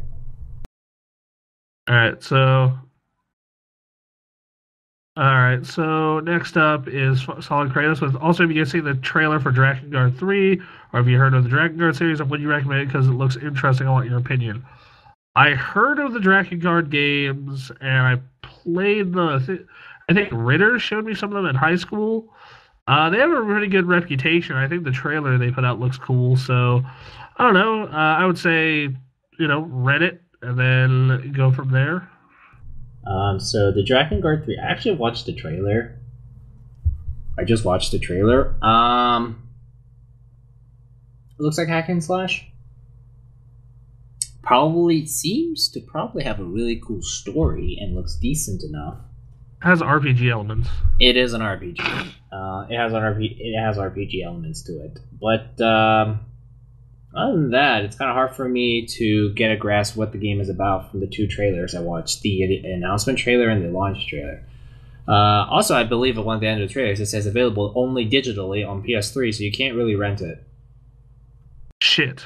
Okay, well. And I also looked at the Drakengard series, and they have not been rated very well. We're talking 60s out of 100. Huh. So I've heard good things it's about like those games, though. Yeah, Oh, maybe well. it's just one of those games. Maybe it's just like one of those games that critics don't like, but players love. I guess. Fair enough. Yeah, it may be one of those kinds of games, but them making it digital only kind of makes it a little risky to buy it to play it, and because it's digital, they're probably not going to price cut it very often. Yeah. Yeah, fair enough. I mean, don't know if you're the trailer interested. made me interested, but at the same time, it's like, do I want to bite the $40 to $60 bullet on this one? Yeah, true enough. I don't know. It depends on how interested you are, I guess. I mean, and, you it know, looks reviews cool, and the story looks quite interesting, but at the same time, it's a video game, and I am not getting a good sense of what the gameplay is about.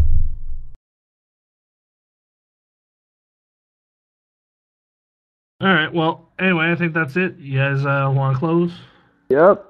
That ends this week's episode of Unscripted Access. Please comment. There's a lot of good engagement on this past week's episode. Please engage. It doesn't always have to be chewing someone out because they like one console over the other or trying to prove your case. Like, you can still engage conversation without saying about consoles. So, thank you all for listening. We'll be back next week. We are out.